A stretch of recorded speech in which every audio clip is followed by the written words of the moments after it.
Alright folks, we open on a desolate landscape where our hero stands over the corpse of a massive dragon. He's actually done it. And just like every gamer's dream, a system window pops up. Congratulations, you've cleared the ancient dragon's nest's dungeon. But our victor, Shin Sang-yoon, is completely gassed. He mutters a tired geez while leaning on his sword for support. He's 55 years old, my friends, and he is screaming at the sky. Why am I working so hard when I'm almost 60? This poor guy has been grinding as a swordsman for 30 long years. And after all that time, his greatest achievement is just barely cracking his country's top 100. What a legend. With so many players out there, he's basically a nobody. But then he spots something. A glowing skill book has appeared as a reward, and his first thought is, I've eaten artifacts before, can I eat this too? Suddenly, a powerful presence makes itself known. A system message announces that a special spectator has arrived. The late bloomer model student has entered the chat. A figure descends from a swirling blue portal, rocking a pretty slick hooded uniform. The constellation offers a sincere blessing for all his hard work. How nice. He even compliments Sang-yoon on his impeccable final strike.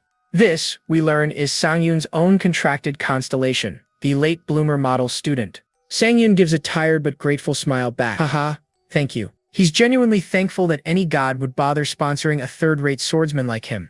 The problem is, the contract's perks are completely insane. All his stats get doubled at level 850 and tripled at 900. But after 30 years of fighting tooth and nail, Sang-yoon is only level 650. Thanks to those ridiculous conditions, he's never gotten a single buff. Level 850 feels like a galaxy away. His constellation chimes in, urging him to eat the skill book. I was just about to, Sang-yoon replies. With a smile, he declares, I'm going to eat it now, as he channels his energy into the book. This is his one and only unique skill, Devour Artifact. It's literally the only skill he got when he first awakened as a player. Talk about getting nerfed. To figure it out, he actually tried cooking with artifacts. I'm not joking. He tried boiling them in a pan. He even tried frying them. And of course, nothing happened. By the time he finally gave up on his useless kitchen experiments, 30 years had already passed. 30 years, people. He eventually learned that he had to use a different skill, mana synchronization, on an artifact of a suitable rank. Only then would his Devour Artifact skill actually activate. But he realized it all way too late. While other players got strong right after awakening, he wasted decades. He opens the skill book he's been holding, and surprised, the pages are completely blank. Frustrated, he slams it on the ground. Shouldn't this have some instructions? My guy, it's a magic book, not an IKEA shelf. The constellation looks flustered, apologizing that there's not much info and he can't really help. It suggests he just try again since he has a lot of time. Sang-yoon freezes. A lot of time? And he completely loses it, grabbing his constellation. Who said I have a lot of time left? I'm almost 60. He rants that humans die early, and he could have grandchildren by now. The little guy looks absolutely terrified. The constellation sincerely apologizes. Sang-yoon sighs, letting him go. No, you haven't done anything wrong. It's just, my life is full of regrets. He can't forget the person who saved him all those years ago. We see a flashback of him as a bloody kid looking up at the shining knight who rescued him. He tried to be that hero, but now he's just exhausted. I'm too old now. He wishes he was just a little younger. The constellation just listens, saying nothing. A small, knowing smile appears on the constellation's face. Uh-oh. That's a red flag, folks. With his mind made up, Sang-yoon announces his retirement and tells his constellation to find another player. He's canceling the contract. But instead of breaking, the energy surges back, trapping him in a vortex of purple light. He can only shout in confusion. This scene, being completely overwhelmed by his own constellation's power as his body seems to melt away, was his last memory as a 55-year-old man. A system message reveals the constellation's true plan. It's using the essence Sang-yoon has built up over the years. The world dissolves into darkness as a single process begins. Regression. Suddenly, we're hearing a voice on a TV explains the basics of this new world. Dungeons and gates. A reporter, Park Seong-min, clarifies that these are basically the offices where players work. His guest CEO Han Hyun-jong agrees, calling dungeons stepping stones for players. She goes on to explain that gates are portals to unknown dimensions, basically new places for players to explore. And who's watching this program from his desk? A young man with black hair. It's a young Shin Sang-yoon. He smirks while polishing a dagger. I really have regressed. It's been 4 days since he woke up like this. He's still confused, but he knows one thing for sure: he's gone back 30 years. After his constellation's little stunt, he lost consciousness and woke up here in his old studio apartment. He's no longer in his 55-year-old body. He's 25 again, but with all the memories of his past life. He figures it must have been some kind of miracle performed by his constellation. Honestly, there's no other explanation for waking up 30 years younger. Shaking off his confusion, he grins. Well, whatever. Should I go out and work? This is Venomoth's dagger. a simple bronze-tier weapon he was lucky to get back in the day. Its rank might be low, but now with his future knowledge, he knows its hidden potential. The system even calculates a 20% absorption rate because he's used it before. The absorption rate is still pretty low, but that's not what matters here. What's important is its hidden skill. He begins mana synchronization with the dagger. His hair turns stark white as black and blue energy swirls all around him. He's entering the gap of unconsciousness. This is the mental space where he eats artifacts. He admits he's always nervous since he never knows what kind of dish is on the menu. A golden, steaming bowl materializes right in front of him. The preparations are complete. The dagger has manifested itself as a meal. It's a rotisserie BBQ chicken drizzled with olive oils, and it looks absolutely delicious. He's so relieved. He was worried he'd get something disgusting, like a humid swamp centipede dish. Gross. With a grin, he grabs a drumstick and takes a bite. The absorption of Venomoth's dagger begins. Success! He's permanently acquired a +2 agility stat. And more importantly, he's unlocked the dagger's hidden skill, Demon Bash. As the artifact is completely absorbed, it shatters into particles of light. One and done. Sang-yun lets out a sigh back in his room. He thinks, it's a shame it got destroyed, even though he knows he wouldn't have used it anyway. But it doesn't matter. He got the skill he wanted, and now it's time to get going. He arrives at the site of dungeon number 83, where Team Yoon Dakyung is getting ready to enter. A man in a blue jumpsuit runs up to the armored team leader. The leader, Yoon Dakyung, looks over, wondering what the porter group leader wants now. The porter leader points to someone off-screen, explaining that the new guy, Shin Sang-yoon, has been assigned to the player team. The porter leader is completely baffled. Sang-yoon is joining the player team, not his porter team. What? Yoon smugly confirms he gave the final approval. The porter leader loses it, shouting that Sang-yoon just awakened and hasn't even finished the academy. He continues his rant, saying that adding an untrained rookie is unheard of and will completely wreck the team's balance. Fed up, Yoon grabs the man by the collar, calling him out. The porter leader immediately freezes, terrified. Leaning in close, Yoon sarcastically asks if the porter wants to be in charge now. The man immediately stammers out an apology. As the porter leader walks away, he mutters to himself about how arrogant the players are. Yoon's own teammate speaks up, admitting he also finds the decision a bit weird. You too? Yoon replies, annoyed. Yoon smirks, revealing his true intentions. He needs Sang-yoon to act up and die to shut the porters up. Wow, what a tool. He laughs, wondering what a level 1 idiot could possibly do anyway. Just then, a cheerful hello rings out as Sang-yoon arrives. My name is Shin Sang-yoon, he announces with a grin. Starting today, I will be working as a player. The nearby porters can only stare at him with expressions of pure contempt and disbelief. The hate is real. Meanwhile, Yoon and his teammate share a smug, knowing look. They're totally in on the joke. Sang-yoon takes it all in. He expected this, but he's a little annoyed they're not even trying to hide their expressions. Yoon claps his hands together, laughing loudly. The newbie has arrived. Sang-yoon, right? Nice to meet you. His cheerful facade drops slightly as he finally notices something. Him? Your weapon? Yoon is shocked to see he's carrying a longsword. Sang-yoon just grins and says, yep, I studied a lot of videos on YouTube. Yoon points out that longswords are super hard to wield, but Sang-yoon clenches his fist and promises he'll at least protect himself. This cracks Yoon up. Gahahaha. You have spirit. Men need to have spirit, just like me. Now thoroughly amped up, Yoon rallies the entire team. Now let's start the dungeon raid. Let's go wild. As they approach the glowing gate, Yoon gives Sang-yoon an order. All right, once you enter, stay on standby at the entrance. Inside, two of the players are already trash-talking, betting on who will get more kills. Typical. Ignoring Yoon's order completely, Sang-yoon calmly walks right past him, heading deeper into the dungeon alone. Yoon is seething. He can't believe the kid's arrogance, thinking he can take on a dungeon after watching a few YouTube tutorials. He glares at Sang-yoon's retreating back. This kid clearly has a death wish. Yoon smirks to himself. He knows this orc dungeon is called the Wailing Wall for a reason. It's where newbies go to fail. He's sure the stupid idiots will learn his place very, very soon. But his thought is cut short as his eyes widen in utter shock. Stupid? Idiot? The entire path ahead is a gruesome scene of carnage, littered with the dismembered bodies of the entire orc horde. Yoon can only stare, completely dumbfounded. Who the heck is he? His mind is reeling, unable to process the scene. What did I just witness? Ah, orcs. The classic fantasy punching bag you see in every game, book, and movie out there. And because they're so common, everyone's got the same idea about them. That idea being that orcs are weak. I mean, sure, compared to something like a dragon, they're not much of a threat. They're just stupid, violent brutes with more muscle than brain. That's the common wisdom, at least. This is exactly why so many arrogant new players jump into a fight with orcs without a second thought. They charge in with a big battle cry, just like this dude is doing right now. But there are a few simple traits about orcs people tend to forget. They average 250 centimeters tall and weigh 180 kilograms. Absolute tanks. The player is snatched up by a massive green hand. Whoops. This massive size gives them a slight power advantage against humans. And by slight, I mean you get turned into a red paint splatter. This is why orcs earned a very cool nickname among players, the Wall of Lament. Back in the dungeon, one of the men gets right in Sang-yoon's face. Hey Shin Sang-yoon. Don't expect any special treatment. You're on your own here. As Sang-yoon walks past, the porter leader spits and mutters, "Arrogant bastard," acting like a big shot just because he awakened. Sang-yoon just puts on this super strained smile. "I'll try my hardest."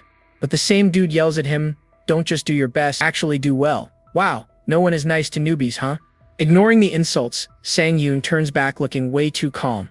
"Can I fight on the front lines if we come across a monster?" The guy is completely floored. He's thinking, is this idiot out of his mind or what? Then suddenly, a massive snarling orc steps into view. The porter screams, but Sang-yoon just grins. Oh, hello there. This is it, folks. His first battle after regressing. Time for the main character glow up. But the yelling dude actually steps in, blocking the orc's first blow with his shield. Okay, he's not totally useless. He immediately screams at Sang-yoon, "You fool! Are you out of your mind? How are you going to use a great sword when you're that slow?" Sang-yoon calmly replies, You didn't need to help me." The dude yells some more, totally ignoring the orc right in front of his face. "Big mistake, buddy." The orc's axe swings down right at his face. He gasps, but before the axe can give him a new haircut, the team leader, Yoon Dakyung, slams his shield into the orc, saving him. The force of the blow smashes the orc straight into the ground, cracking the stone floor. Bam! Dakyung turns and shouts at the two of them, "Are you both here on a picnic? Get it together." The other guy apologizes and falls back. Dakyung takes the lead. "Stay back. I'll take care of this guy." To be fair, he's pretty skilled, expertly parrying the orc's attack with his shield. Rokder the orc yells, So does anyone here speak orc?" He spots an opening and thrusts his sword forward. This is nothing. His blade sinks deep into the orc's chest, right where its heart is supposed to be. The party erupts in cheers. "You're doing amazing, team leader." He pierced its heart. Is it dead? But the orc is not dead. It just growls, a terrifying grin spreading across its face. Oh, that's not good. With a roar, it raises its axe. Dakyung barely gets his shield up in time, and the impact shatters the ground. Ugh, guess he didn't kill him. Sang-yoon is just watching silently. Yoon Dakyung might be the highest level here, but at only level 50, he won't be able to land a critical hit against this monster. Screaming in frustration, Dakyung puts all his strength into one final desperate push. "Bastard, take this. Die already." With a final brutal shove, he finally kills it. The team is in awe. Dakyung catches his breath, trying to look cool for the team, asking if everyone was alright. And the party members are eating it up. "Of course, you're so dependable," they exclaim. But their little celebration is cut short by another monstrous roar from down the hall. Down the hall, a whole horde of red-skinned, armored orcs appears, their eyes glowing with pure malice. At their head is a massive high orc with a ridiculously huge double-bladed axe. The party panics. Dakyung, sweating buckets, makes a decision. "We better fall back for the safety of our team." But then Sang-yoon speaks up, his voice eerily calm. "Could I give it a try?" Everyone is shocked. But before anyone could say anything, Sang-yoon is already moving. In a blur of motion, he launches himself off the ground, flying directly at the charging horde. This is going to be good. The high orcs snarl, fully prepared to turn him into a red smear on the floor. With a single, clean cut, Sang-yoon slices the lead high orc completely in half. A great sword sure is nice. The party is speechless. What was that just now? A high orc was split in two. Sang-yoon casually rests the blood-soaked sword on his shoulder. His player info shows the unbelievable truth, he's still level 1. The remaining orcs roar in absolute fury and charge at him all at once. Sang-yoon stands his ground completely unfazed. "I may be low level, but I have quite the experience under my belt." Understatement of the century, my friend. He ducks under a wild swing from another orc, moving with a speed that just shouldn't be possible. He then sidesteps another attack from a massive skull-helmed orc. He's just styling on them now. Twisting his body, he readies his greatsword for a counterattack, a smirk on his face. With decades of experience fueling him, Sang-yoon carves through the orcs like they're made of paper. "Do you know how many of you guys I've killed when I was younger?" Watching from the back, the party members are in total shock. Dakyung can't believe his eyes, realizing this newbie might wipe out the entire horde by himself. After a whirlwind of steel and gore, only one monster remains. Sang-yoon points his blade at the hulking armored orc. "You're the last one." The armored orc lets out a furious roar and brings its massive hammer crashing down. Boom. But Sang-yoon is just too fast. He dodges effortlessly and counters with a powerful slash, aiming right for the beast's chest. The party leader, Yoon Dakyung, starts to panic. Its skin is too thick. The attack didn't work. The orc grunts, seemingly unfazed. But Sang-yoon just smirks coolly, telling his panicked teammate, "Don't be so dramatic." Suddenly, the armored orc freezes in place. A system window pops up. Sang-yoon has activated a skill, Demon Bash. The beast is completely paralyzed. Turns out, Demon Bash is a hidden skill that can stun any target for 2 seconds. Pretty handy. With the orc locked in place, Sang-yoon grins menacingly. That's right, stay still just like that. The orc can only roar in helpless rage before Sang-yoon's blade flashes, ending its life in a spray of blood. Yoon Dak-young and his men are left speechless, staring at the aftermath. What the heck did I just witness? He recognizes the skill as an ultra-short hindrance, something incredibly rare. He remembers a top ranker's best record was only 1.5 seconds, but Sang-yoon seemed even longer. His teammates are just as confused. How could a newbie who just awakened be so skilled, especially against a tough armored orc? None of this makes any sense. Just then, a system notification pops up. Congratulations, you have leveled up. He also earned a new title, Fearless Immature Puppy. I love it. He checks his status. The new title gives him a +5 evasion boost. The level up is whatever he thinks, but this title is a nice surprise. He also has a new stat point. He doesn't even have to think about it. I've already decided which stat I'll raise. I learned this too late in my last life. He immediately puts the point into luck. He knows that luck is crucial, affecting everything from skill accuracy to item drops. For his new life, it's an absolute necessity. The system confirms the stat increase. As Sang-yoon closes his menu, Dak-young confronts him. Are you really Shin Sang-yoon? That skill you used, where did you get it? Sang-yoon sweats a little, thinking he can't exactly tell the truth, so he plays it cool and lies. I just got it when I awakened. Dak-young is not buying it. You think that makes any sense? He yells, convinced Sang-yoon must have found a diamond rank artifact or something. With a confident grin, Sang-yoon offers his great sword to Dak-young. Want to check for yourself? The stunned team leader hesitantly takes the weapon. The item description pops up, revealing it's just a faded greatsword. It's junk. Dak-young is flabbergasted. It really is just a regular greatsword? Then, that skill really was yours? This revelation sends Dak-young into a spiral. He's been playing for 2 years, reached level 50, and still doesn't have a skill that powerful. He starts worrying about how they'll split the loot. Just then, a teammate shouts that the mid-boss is up ahead. Dak-young reluctantly orders the party forward. As they walk, Dak-young warns Sang-yoon clearing the minions was easy thanks to you, but don't overstep. That little skill won't do anything against the demon orc. But Sang-yoon just smirks. This is perfect. He thinks to himself, I almost forgot the real reason I came back to this specific party. The team leader thinks he scared Sang-yoon off. But Sang-yoon just asks with a grin, if I take that demon orc down by myself, can I keep the artifact it drops? He gives the team leader an exaggerated smile. He knows this party's rules. They pay based on performance. So the shiny new toy Sang-yoon is after is the Crimson Stone. It's an artifact that only drops from these lovely demon orcs. The catch? The drop rate is absolutely abysmal. You could grind for weeks and get nothing. But our boy Sang-yoon knows it's possible. See, in his past life, his team got completely wiped, but they got to watch another party get the lucky drop. So while he's sitting there probably bleeding out, he overhears them celebrating their insane luck. And one of the lucky players mentions it has a super rare skill called Delay. That one word, delay, instantly gets his attention.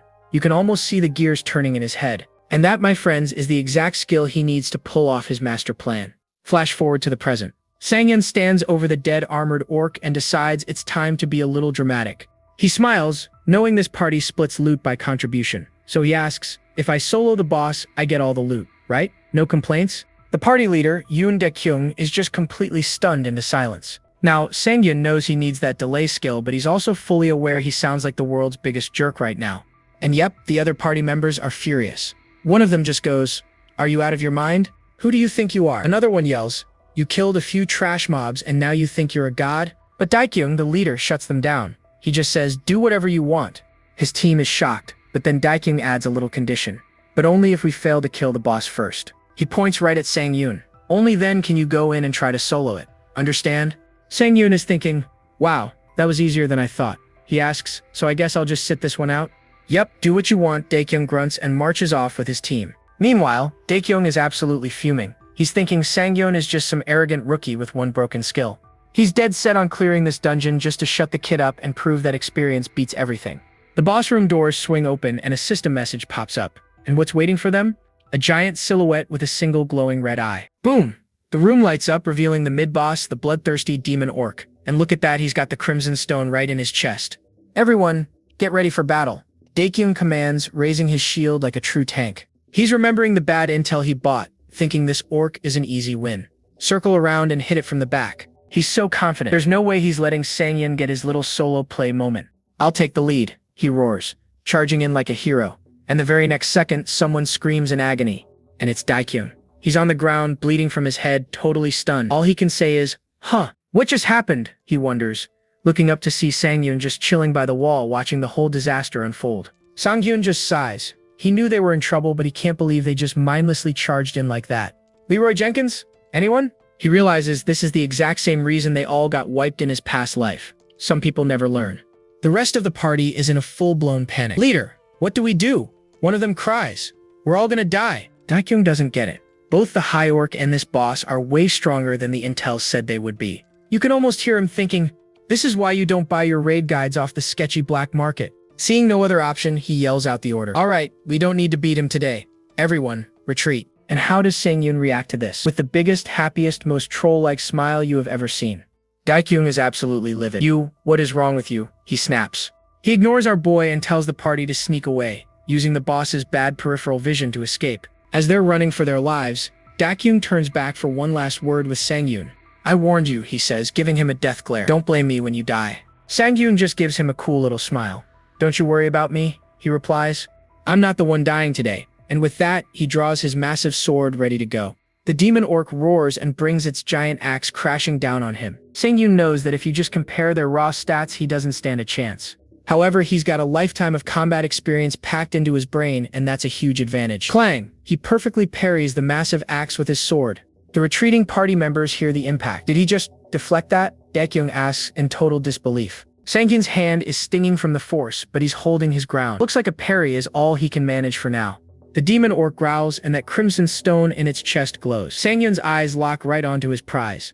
The reason he's so obsessed with this stone is simple. He wants to combine its delay skill with his own Demon Bash. Right now, Demon Bash gives him a solid 2-second stun, but he knows it could be so much better. See, Sang-yoon has a unique skill called Devour Artifacts, which lets him combine the effects of different skills. He's been searching for a skill that can stack with Demon Bash to create an infinite stun lock. Classic cheese strategy. And that's where the delay skill comes in. He smirks at the beast and taunts it. "What's wrong? Come and get me."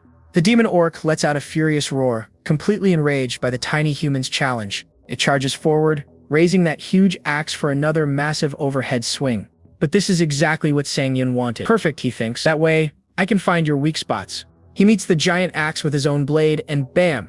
The impact sends sparks flying everywhere. His skill, Demon Bash, activates the moment they make contact. The demon orc freezes instantly, stunned for a full 2 seconds. Got him. Watching from the tunnel, Daekyung is freaking out. That skill, it works on mid-bosses.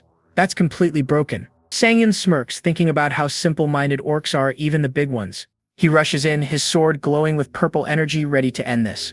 But his attack is suddenly blocked. The orc broke free from the stun way too early. Sang-yoon stumbles back, realizing his mistake. Forgot about that. Uh-oh. The demon orc has a self-regeneration ability. The skill healed it just enough to break the stun effect.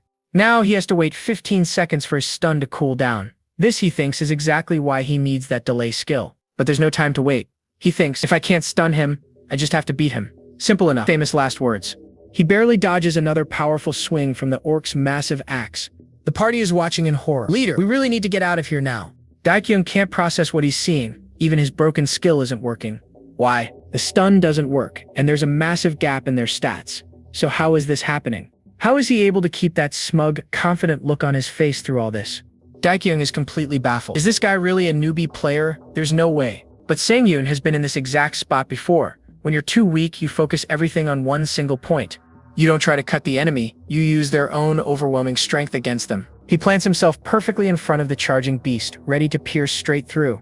With a savage grin, he puts every ounce of his strength into one precise, perfect thrust. His sword shatters the orc's giant axe and plunges deep into its chest, right into the stone. A system message flashes, "Congratulations, you have defeated the middle boss, Demon Orc." He's immediately rewarded with 2 level-ups and a brand new title, E-Rank Demon Hunter. The title gives him a 5-fold increase in health regeneration when fighting bosses. Not bad. He's pretty pleased to already have 2 titles as a solo player, but his victory lap is cut short when he sees the party coming back. Daekyung and his crew are completely speechless, staring at the scene with bloodied, shocked faces. Sang-yoon decides to have a little fun with them. He feigns exhaustion, leaning heavily on his sword. I almost died," he cries out. "What would I have done if our leader hadn't damaged him first?" Daekyung just stares, totally confused, but his eyes widen as it finally clicks. Sang-yoon was giving him a chance to save his honor, in exchange for keeping his promise of giving him the Crimson Stone. Dakyung starts muttering to himself. He gets it. He has been completely, utterly defeated by this guy. To save face, Dakyung starts barking orders. Everyone, listen up. We've defeated the mid-boss. Now we get ready for the final boss. As the party heads out, they're all whispering amongst themselves, completely in awe of Sangyun's broken stun skill. Finally alone with his prize, Sangyun grins. Now then, why don't I try eating you up? And just like that, our boy Sangyun pops into his little secret world. Whoa, he exclaims, face filled with excitement. Before him, a golden bowl of bibim naengmyeon materializes out of thin air. You know, just your average Tuesday snack in the void. He sits down, ready to chow down. A system message pops up, confirming he's about to absorb the Crimson Stone. Wait, artifacts get turned into food so he can eat them? Writer, you are a genius. He shoves a massive bite of noodles into his mouth, and boom. The system announces the absorption is underway. This is the tastiest level up I have ever seen. Thanks to his silver rank, his strength and health stats each get a nice +2 boost. Not bad for a bowl of noodles, right? And just like that, he acquires the special effect he was dreaming of, delay. The system confirms he can now add the effect of delay to his other skills. The possibilities are endless, my friend. But suddenly, he gets a wave of anxiety. He is wondering why he is so nervous. Bro, you are literally about to create a cheat code. What is there to be nervous about? He steels himself and makes the crucial decision. Bind to Demon Bash. Let's see if this crazy theory of his actually pays off. And it works. The delay effect is successfully added to his Demon Bash skill. The new skill description is absolutely insane. Using Demon Bash again during a stun now guarantees an extension. The chances for consecutive stuns are just ridiculous, with a 90% chance for a third hit. This guy is about to become the king of stun locking. Snapping back to reality, Sangyun is crouching in the dungeon, a blue aura flaring around him. His hair is back to black. Guess the salon appointment was only temporary. He cannot believe it. A guaranteed 4-second stun. His wild, completely unproven theory actually worked. He is a genius. Just then, Dakyung walks up to him asking to talk. Dakyung points out they are at the final boss room and asks Sangyun to join the fight. Do you want me to join in later? Sangyun asks. Dakyung's answer is short, sweet, and to the point. No.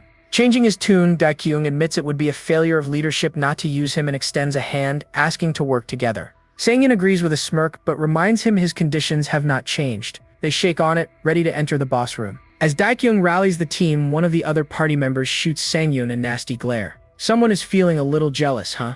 And you know our boy does not miss it. He clocks that glare instantly. While the leader hypes up the party, Sangyun internally confirms, he just glared at me, right? Oh, he is definitely holding a grudge. The party stands at the entrance to dungeon number 85's final boss room, staring down at their target. A monstrous orc berserker, shrouded in dark energy, lets out a terrifying roar. He looks nasty. The team stands ready, facing the shadowy beast. It is go time, folks. Dakyung nervously tells Sangyun that he will go in first. He is sweating bullets already, but Sangyun simply walks past him, heading straight for the boss. Just stick with me, he declares. As Dakyung protests, Sangyun calmly analyzes the enemy, noting that orc berserkers are easier to stun than demon orcs. A walking encyclopedia of monster weaknesses.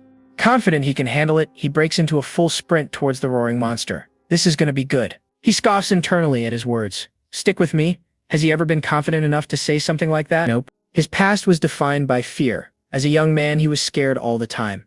And when he got old, he was just a weak player struggling to survive, pathetically begging for a spot in any party that would have him. It's a classic tragic backstory. He is resolved. He cannot and will not live that same life again.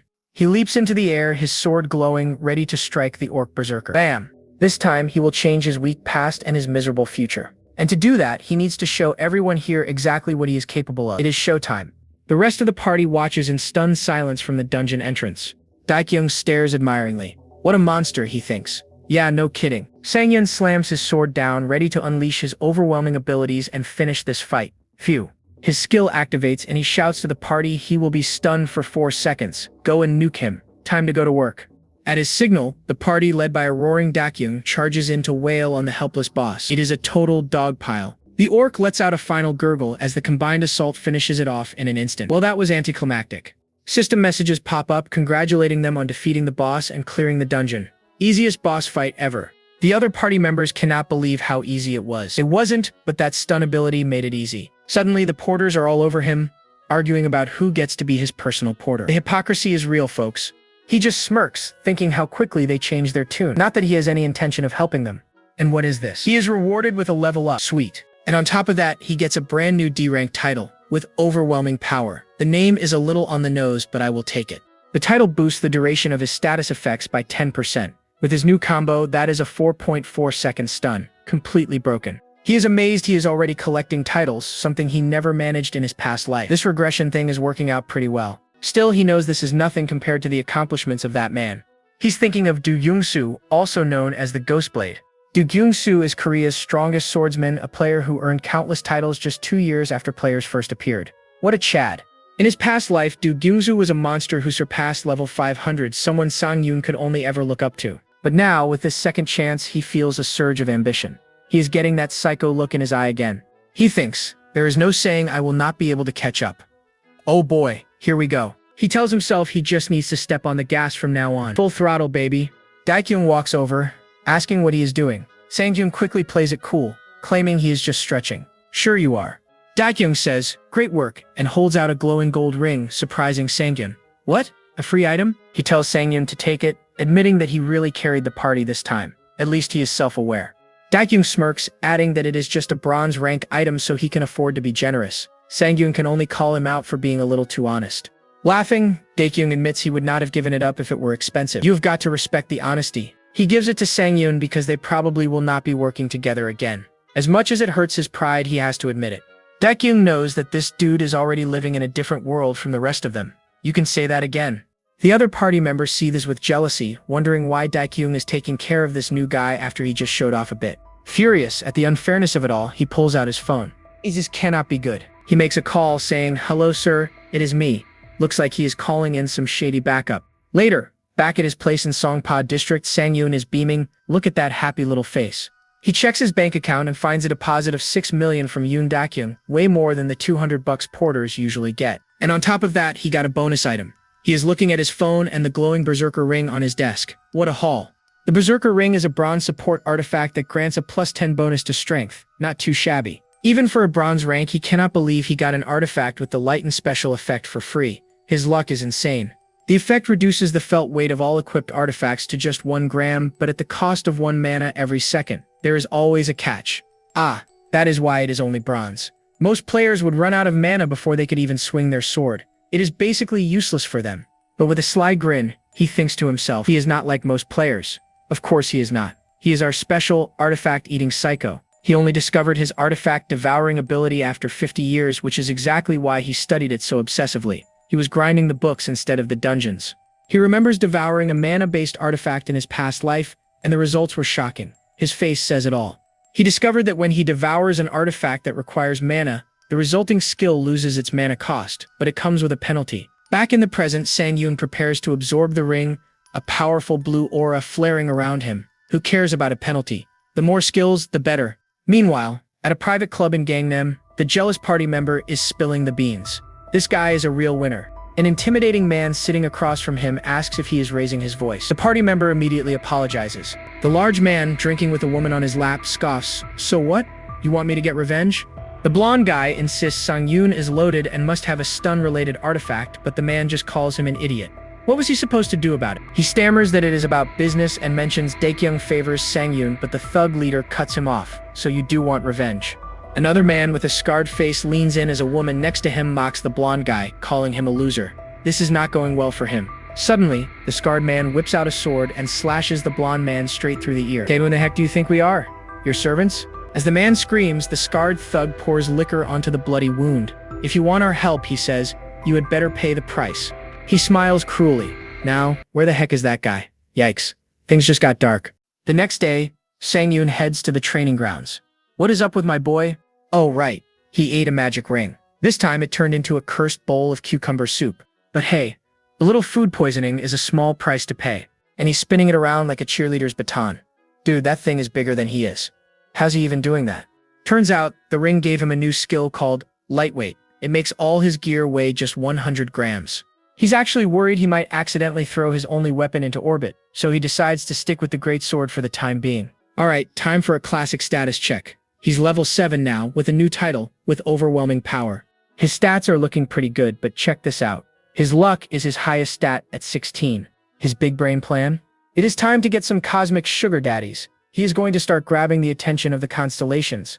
You only get one constellation, so you have to choose wisely. He is looking for one that vibes with his maxed out luck stat, but whoops. Turns out he is still too much of a lowbie to get noticed by the big guys upstairs.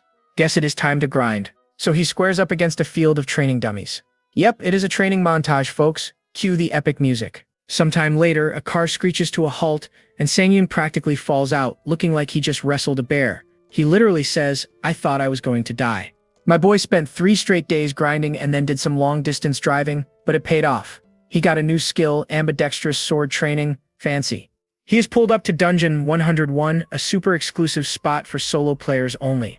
Back in his old life, the waitlist for this place was months long. But just as he is about to go in, he pauses. He has got that spidey sense tingling. Yep, there is a car hiding in the woods watching him. So he has got stalkers. He has no idea what they want, but he figures, meh, I'll just deal with them inside. Classic protagonist logic. He steps into the portal, and like clockwork, 3 shady-looking dudes follow him right in. This is gonna be fun. Wait, I thought this was a solo dungeon? Sang-yoon greets them. He's already waiting for them in the dark, ready to throw down. Turns out the bad guys used a special token to cheat the system. Sang-yoon hits them with the death glare and says, "This is my spot." But the thugs just laugh and call him an idiot. He gives them one chance to leave, but he has already sized them up. No healer, no mage. This is not a dungeon party. It is a PK squad. And he knows exactly who they are. The infamous player-killing group, the Hyena Pack. 2 of the goons start running their mouths.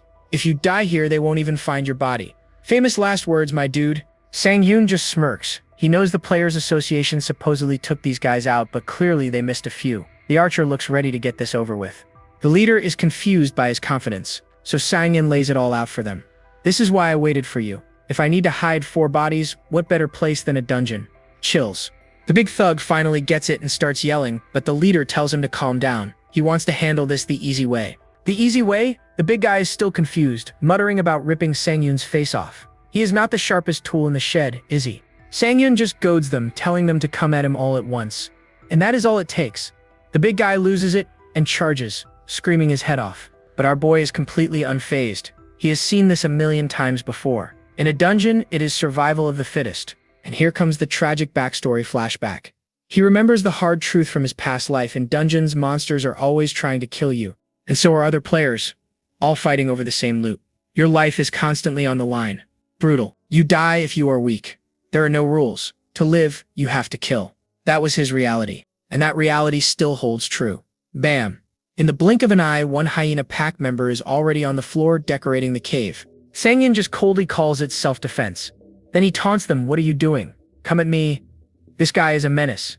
The last 2 are in full-blown panic mode. The leader yells at the archer to give him covering fire while they try to regroup. The archer cannot believe it.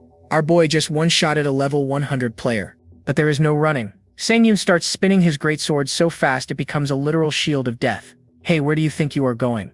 Whoosh. With a final curse, the archer gets impaled. Sang-yoon just threw his greatsword right through him. He is a monster. The leader of the pack cannot believe what he is seeing. The archer is now a permanent wall decoration, courtesy of that great sword. He threw his greatsword?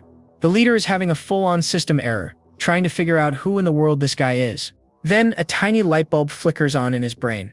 If Sang-yoon threw his sword, that means he is unarmed right now. Sang-yoon, meanwhile, just smirks to himself, thinking, I got a little too excited and threw it. The leader sees this as his golden opportunity and charges in. Everyone's got eyes on the greatsword sticking out of the dead archer, and they're racing for it. One of them spots Sang-yoon almost reaching it and unleashes a massive strike that smashes the ground. But did he get him? Nah. Sang-yoon dodges and lands perfectly balanced on the hilt of his own sword. "Whoa, that was close," he says. "Show off." The last 2 are just speechless. The leader mutters, "You are insane," right before Sang-yoon pulls his sword free. Okay, with only 2 of them left, the leader pulls the most classic villain move. He grabs his own subordinate to use as a human shield. Bro, really? Sang-yoon does not even hesitate. His blade cuts through the human shield. That is messed up. Sang-yoon lands and starts monologuing. He figured out they are organ dealers trying to awaken mana stones through transplants. My guy is a detective now, too. The dying leader just laughs. "What difference does it make if you know now?" He coughs out. "Oh, he has got one more trick up his sleeve. You bastard," he screams. Sang-yoon just smiles. "Well, I was just asking," and then he activates his Demon Bash skill. Boom. "I was worried you would bore me to death," Sang-yoon says as the skill hits. A notification pops up, stunned for 4.4 seconds. The leader is frozen solid. What? I am stunned? But how? He realizes it was from the tiny cuts he got earlier. A stun skill that works on any damage that is completely broken. Sang-yoon just says, It is over. The leader starts panicking, thinking, no way, I am the one who does the killing around here. And we get another flashback. This time of the leader being a total scumbag, promising a young recruit the world right before backstabbing him. We see another victim begging for his life. It is clear this guy has always been the predator, never the prey. Back in the present, Sang-yoon leans in. Why? Have you not done this before? Are you scared now that it is your turn? The ultimate Uno reverse card. And with one last swing, it is done. Sang-yoon cleans his blade, thinking that this kind of killing means he has zero chance of attracting the attention of a constellation. But then he immediately backpedals. Wait, that was self-defense, right? So, whatever. Shrugging off his minor existential crisis, he turns to the important stuff. The loot. A system window says he got 8 new artifacts. A whole pile of shiny new toys appears, and he is just thinking, I guess this is all mine, right? Yes, my dude. You earned it. After absolutely wrecking the hyena pack, Sang-yoon takes a moment to stretch. Yeah, he's feeling pretty good about himself right now. Time for the all-important status check. Our boy is already level 10 and has gobbled down 11 artifacts. 11! And would you look at those gains? His stats are completely juiced, especially strength and dexterity. What a glow-up. He thinks to himself, maybe I did not need to fight those guys. But looking at these stats, totally worth it. He is also glad eating artifacts does not make him fat. That smug look on his face says it all.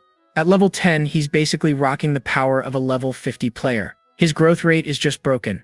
But wait, there's more. He has one last piece of loot from that little scuffle. He pulls out a shiny gold ring he liberated from the PCare leader.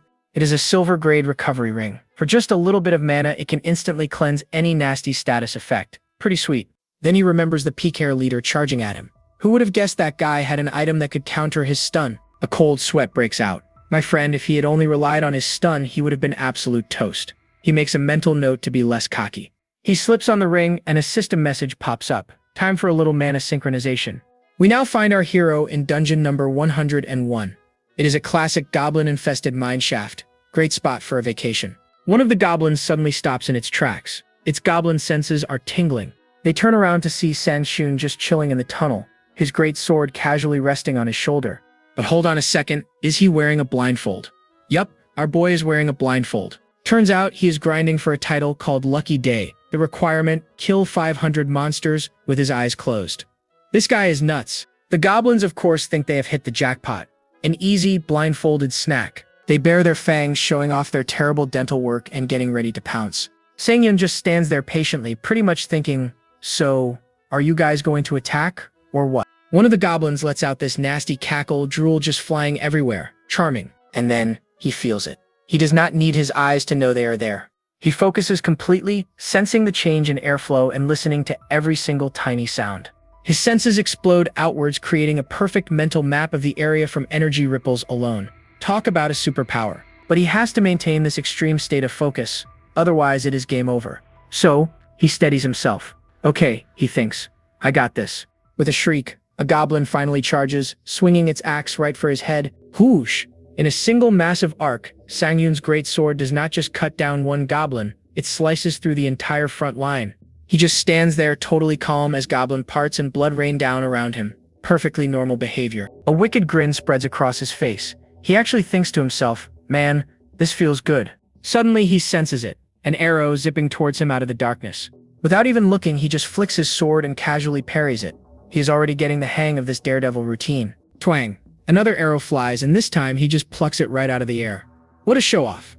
The goblin archer in the back is having a complete mental breakdown. Its tiny brain just cannot process what is happening. He figures that his recent near-death experiences have ironically sharpened his senses to a razor's edge. His hair goes white again as he turns to face a sea of glowing red eyes. Henin. Looks like the entire goblin village decided to show up. He cracks a confident smile. Come on, you little monsters. Bring it on. And with a massive roar, the entire goblin horde charges right at him. Sang-yoon leaps right into the fray, becoming a literal whirlwind of destruction. He is like the Grim Reaper on payday, grinning like an absolute madman as he cuts them all down. The goblins can only scream in sheer terror as he turns them into spare parts, one after another. Soon there is only one goblin left, and it is absolutely losing its mind with fear. His blood-soaked blade drips. The final kill is complete. He stands there in a sea of bodies as system notifications start flooding his vision.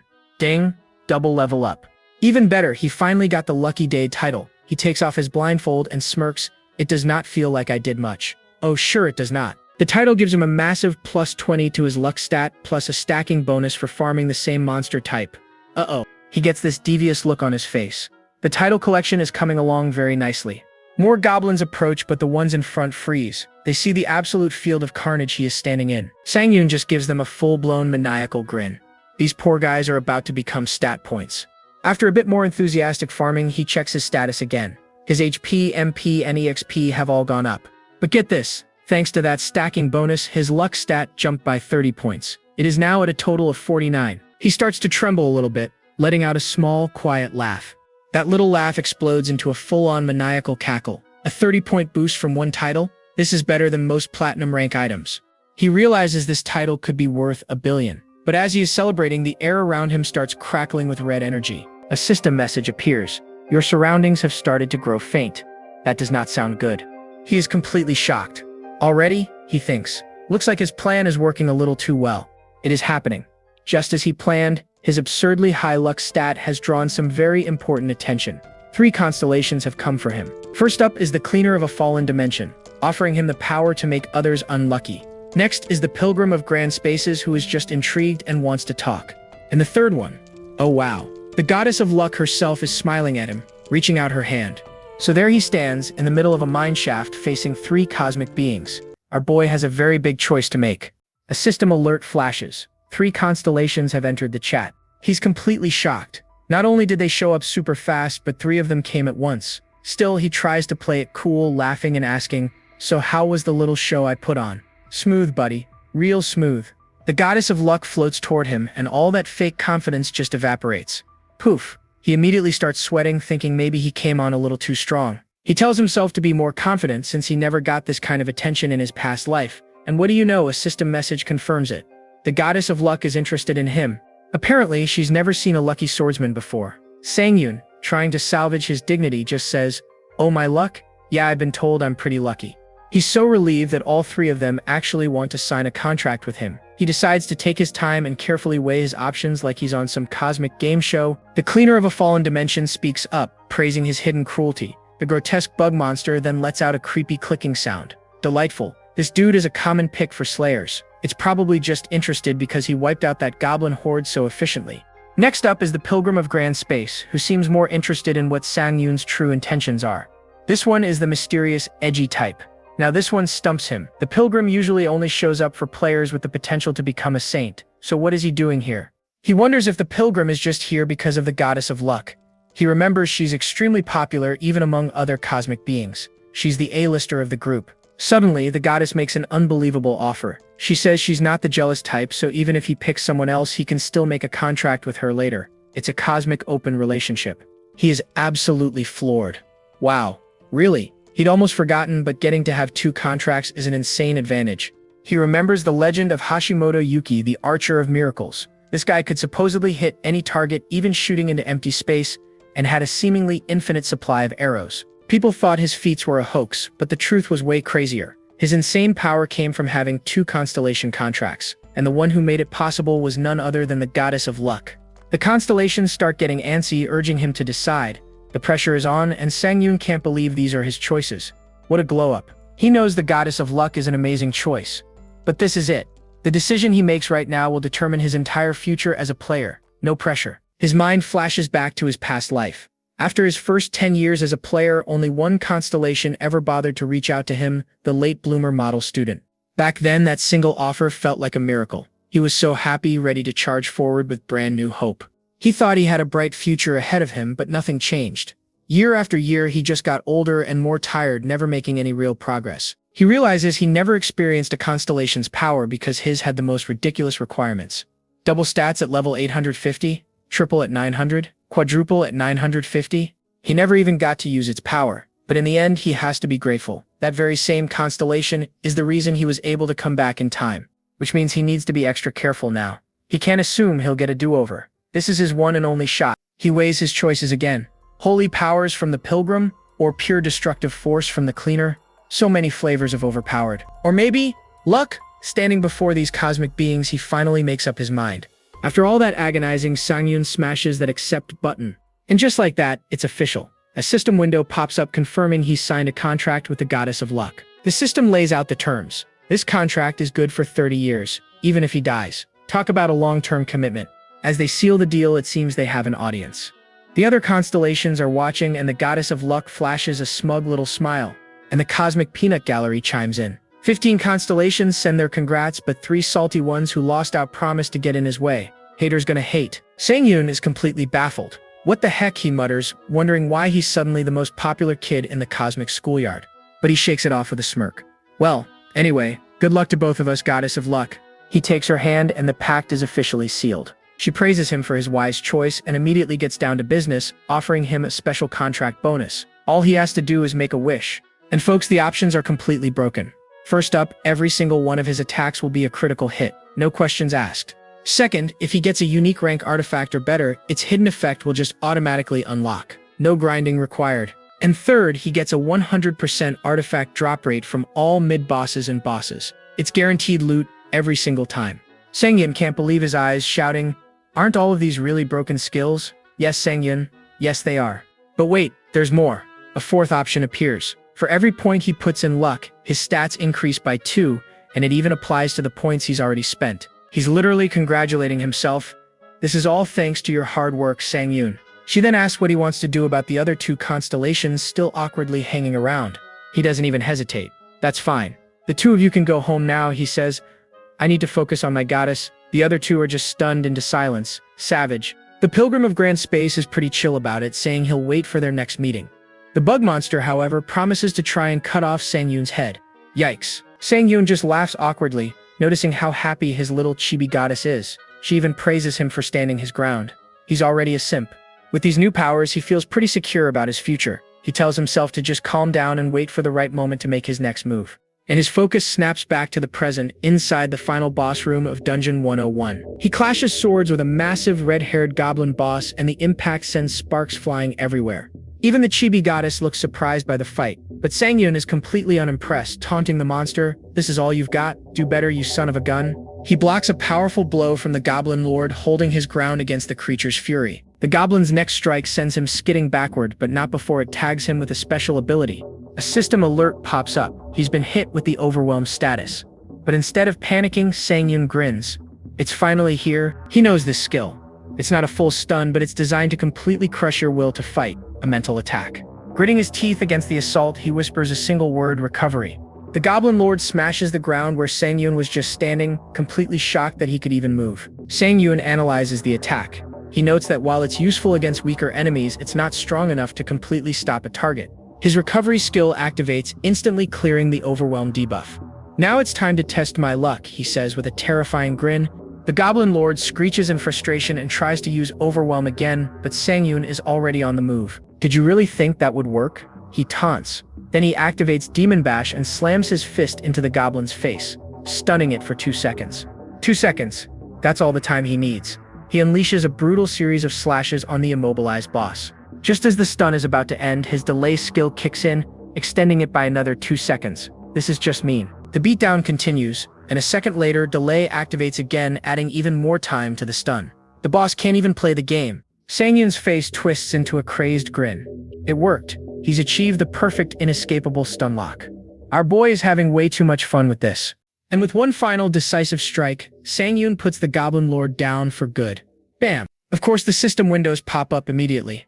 Dungeon cleared. Another level for our boy. The grind never stops. He finally lets out a sigh of relief. And for his flawless performance, he gets a D-rank title called, get this, Don't Touch Me. Very edgy. Then the victory scream hits. The exhausting blindfolded grind is finally over, and he is letting the entire world know about it. And this new title is actually pretty sweet. It gives him a massive +30 to luck and +10 to evasion, plus the ability to strengthen one of his skills. But the victory high doesn't last long. Between those thugs and this dungeon, he's starting to wonder if he's pushing this new young body a little too hard. Yeah, think? And right on cue, his new patron, the Goddess of Luck, appears in chibi form. She teases him, saying he must have insane luck to pull all this off. Sang-yoon just shoots back that most people would call it skill. The goddess holds her ground, declaring that good luck is a skill. She tries to take all the credit, but Sang-yoon is already ignoring her. He's got bigger fish to fry, like leveling up that luck stat. He pulls up his stats and his jaw just drops. Whoa, his luck stat is already over 100. And he remembers a key game mechanic here, folks. Once a stat breaks 100, all related effects get a 10% bonus. For luck, that means better loot drops. And speak of the devil, the boss dropped a silver artifact, the Shield of Goodness, a slick support item that turns damage taken into health regeneration. He gives a little nod to his new patron since her blessing guarantees a drop. But that gets him thinking, if he keeps pumping luck, will the loot get even better? He reaches out to claim his prize and starts sinking his mana. As he absorbs the shield's power, the goddess gives him a cute little hug, looking way too pleased with herself. He's got a feeling this new goddess is going to be more clingy than late bloomer model student. But anyway, with his new loot secured, he heads to his next stop, the quest area building. And he is immediately shut down by a very tired-looking employee. No. He tries to argue, but she's not having it. Oh man, he can't let this minor roadblock stop him right now. Flashback to 2 hours ago on the expressway. He's just chilling, thinking about the goblin shield he just devoured. He was worried it would turn out to be some gross-looking food, but it turned out to be normal kimchi and rice. Phew! But his break is cut short when his car just sputters and dies. Every single warning light on the dashboard flashes on at once. Yikes. He just groans in frustration. Welp, looks like he needs a new car. And the problems are just piling up. He needs to move too. At his currently awkward level, he's a prime target for shady people, and he can't live in constant fear. The solution? He's got to move to a player town with constant surveillance. Plus, he'll need to buy some equipment for all the artifacts he's been accumulating. It all boils down to one simple, inescapable fact. He needs money. A lot of money. And he knows just where to get it.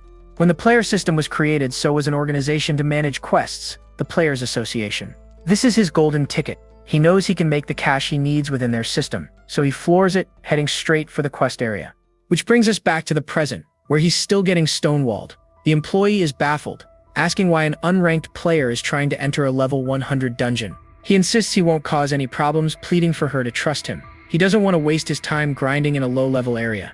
The girl's crying with frustration. She's heard that exact same line from other overconfident players who never came back. Yeah, Sang-yoon gets it. He knows people have died from being overconfident, but he can't back down now. He's got bills to pay. Just as he's about to push the issue, a woman with purple hair approaches. What seems to be the issue? She asks. The employee gets super nervous. The woman just smiles and says, hey. A quick status check reveals who she is. Kim Miso, a level 100, A+ rank player from the Eden Guild. Sang-yoon is stunned. Oh, he definitely knows that name. Kim Miso, the marksman of devastation, the first player to ever hit level 100. And more importantly, she's the daughter of Kim Yoon-cheol, the president of Shinsung Biotechnics. This means she's in the same guild as other legends like Shin Tae, the Shadow Assassin, and Cho Jinyo, one of the nation's greatest swordsmen. All of them are members of the Eden Guild. And Kim Miso, her dad's corporation, is the majority shareholder. So yeah, Kim Miso was basically born with a diamond spoon. The biggest Nepo baby in player history. She sizes up Sang-yoon, noting she's never seen him before. She cuts right to the chase, asking why he's so interested in a level 100 quest. Sang-yoon's answer is blunt, I need the money. A group of players nearby immediately starts whispering, calling him insane and arrogant. Sang-yoon hears every word and he is not pleased. Miso warns him the dungeon will be challenging, but he already knows that. He sums up his whole philosophy in 4 words, high risk, high return. Internally, Sang-yoon is telling himself he's not acting this way because he hates her, even though she totally rejected him from her party in his past life. He keeps telling himself he's totally not holding a grudge. Not at all. We believe you, buddy. Totally. But then Miso throws a massive wrench in his plans, pointing out that solo players aren't even allowed on this quest. Oof. Sang-yoon just freezes. He completely forgot the solo player ban won't be lifted for another 4 years. Major brain fart. He tries to play it cool, laughing awkwardly and pretending he just misread the announcement. My bad, he says before trying to bail. But then Miso stops him with a totally unexpected offer. In that case, would you like to come with me? And Sang-yoon is just floored. The peanut gallery can't believe it either. Their jealousy is practically a physical force in the room. They wish they were him right now. Sang-yoon, of course, immediately gets suspicious. He's sure she's plotting something and asks what the conditions are. She plays innocent, asking if she can't just help out a fellow player. But Sang-yoon admits he has a hard time trusting people. Can't imagine why. She insists there are no conditions, but then rephrases it. Instead of a condition, she wants him to make a promise. Leaning in with a chilling smile, she warns him, if you happen to disappoint me, you better pay for it. Now that's what I call an invitation. Completely unfazed, Sang-yoon agrees. He says if he can back up his confidence, he'll expect an apology from her. Oh, now he gets it. She wants to test him. And he's dealing with Kim Miso, the marksman of devastation, whose influence is so massive that anything she does becomes front-page news. But there's a dark side to that fame. If she decides a player is all talk and no skill, she has the power to completely end their career. No pressure. Knowing the stakes are incredibly high, Sang-hyun just smirks right back at her, ready for the challenge. Why don't we leave right now? Alright, so Kim Miso rolls up to the Players Association looking all important. She shoos her driver away like, yeah, go do your own thing, I got this. Problem is, her guild is ghosting her. Everyone's busy, which means she needs to scrounge up some randoms for her party. Inside, she gets handed her shiny new level 100 badge. But hold on, what's all that yelling in the corner? Drama alert. Turns out, even A+ rankers have to deal with annoying quest rules. You know the type, minimum party size of 2, total pain. But Miso sees this guy's absurd confidence and just gets a little smirk. You can see the gears turning. This could be interesting. They lock eyes across the room and the poor desk lady is just stuck in the middle of their weird power stare. So Miso strolls over and casually asks the employee, "Hey, what's this guy trying to sign up for?" The employee pulls it up and Miso's jaw just about hits the floor. It's a level 100 defense quest to kill 300 wolf monsters. A defense quest? For those who don't know, those are absolutely brutal. You have to kill every single monster or you fail. No exceptions. This is a 4-person job, my friend. For a solo player, it's basically just a fancy way to ask for a game over screen. Sang-yin catches her staring and hits her with a smooth, "Are you nervous?" The absolute audacity of this guy. Miso is just completely stunned. He's like, "You were quiet, so I figured you were scared." He tries to be nice about it, suggesting they wait for a tank or maybe another damage dealer. You know, an actual party. But before she can even finish her sentence, Miso grabs his arm, yells, "No problem at all," and slams the accept button for both of them. Poof. In a flash of blue light, they're gone, leaving a very confused and panicked lobby behind. That poor employee is having a full-on meltdown. She's just praying nothing happens to the famous Kim Miso on her watch. Meanwhile, the lobby peanut gallery starts gossiping. A level 17 newbie in a level 100 dungeon? What a joke. But someone with a brain points out, "Hold on, that's Kim Miso. The youngest A+ ranker wouldn't be that stupid, right?" This kicks off a whole debate about the new ranking system. See, player level doesn't really mean everything anymore. It's all about how many dungeons you've cleared and, more importantly, your raw battle sense. And our girl Kim Miso? She got her A+ rank almost purely on her insane, off-the-charts battle sense. That little plus sign means she's just a step below the real monsters, the S-rank players. But forget all that. The real tea is that some random guy just walked into a dungeon with the Kim Miso. The jealousy is practically a physical force. Meanwhile, our duo gets teleported to the Age of the Night and Wolves. It's basically Gotham City during a hurricane. Miso's already perched on a rooftop, bow in hand, looking like a superhero. She's mentally preparing to take responsibility for this whole mess. Her plan? Let him struggle a bit, teach him a lesson, but jump in if he's about to get turned into Wolf Chow. Let's rewind 30 minutes. Sang-hyun had the nerve to lay out his terms. She stays out of the fight and he'll give her 5% of the reward. 5%? Miso wasn't even mad about the tiny cut. She was just baffled by his sheer confidence. She told him there's no way he could handle 300 monsters alone. She tried to explain that this quest is tough even for her at level 100, but he just smirked and told her to wait and see. Back in the present, Miso remembers her counter-offer. For every monster he misses, her cut goes up 1%. If he loses 95, she gets everything. And right on cue, massive blue wolves with glowing purple eyes start spawning all over the highway. Showtime. Sang-hyun doesn't even flinch. He just readies his sword and tells her not to worry. "I'll take care of them all." Famous last words. Then, whoosh, he's a blur of motion slicing through the first wave of wolves in a single perfect strike. Miso, watching from above, can only manage a single dumbfounded, "Huh?" He lands without a scratch, a wicked grin on his face. They make some pretty pleasant sounds when they die. Okay, my guy is a little unhinged. And just like that, Miso's world is rocked. This dude isn't just arrogant, his form was absolutely flawless. She starts breaking it down. His stance has the perfect balance of offense and defense, just like her guild's top warrior always preaches. There's zero wasted movement. Every swing takes out multiple enemies. Still, she can't help but think he has room to improve. Classic pro-gamer mindset. From her vantage point, Miso sees the problem. There are way too many wolves. No normal level 17 player stands a chance against this horde. But Sang-hyun? Down on the ground, he's just smirking, looking like he's having the time of his life. Then Miso notices something's off. She's like, "Wait a second, why did all the monsters just stop moving?" A system window pops up. Demon Bash has been activated. Yep, the entire pack of wolves is frozen in place, stunned. Her eyes go wide. They're stunned? Did he use a stun?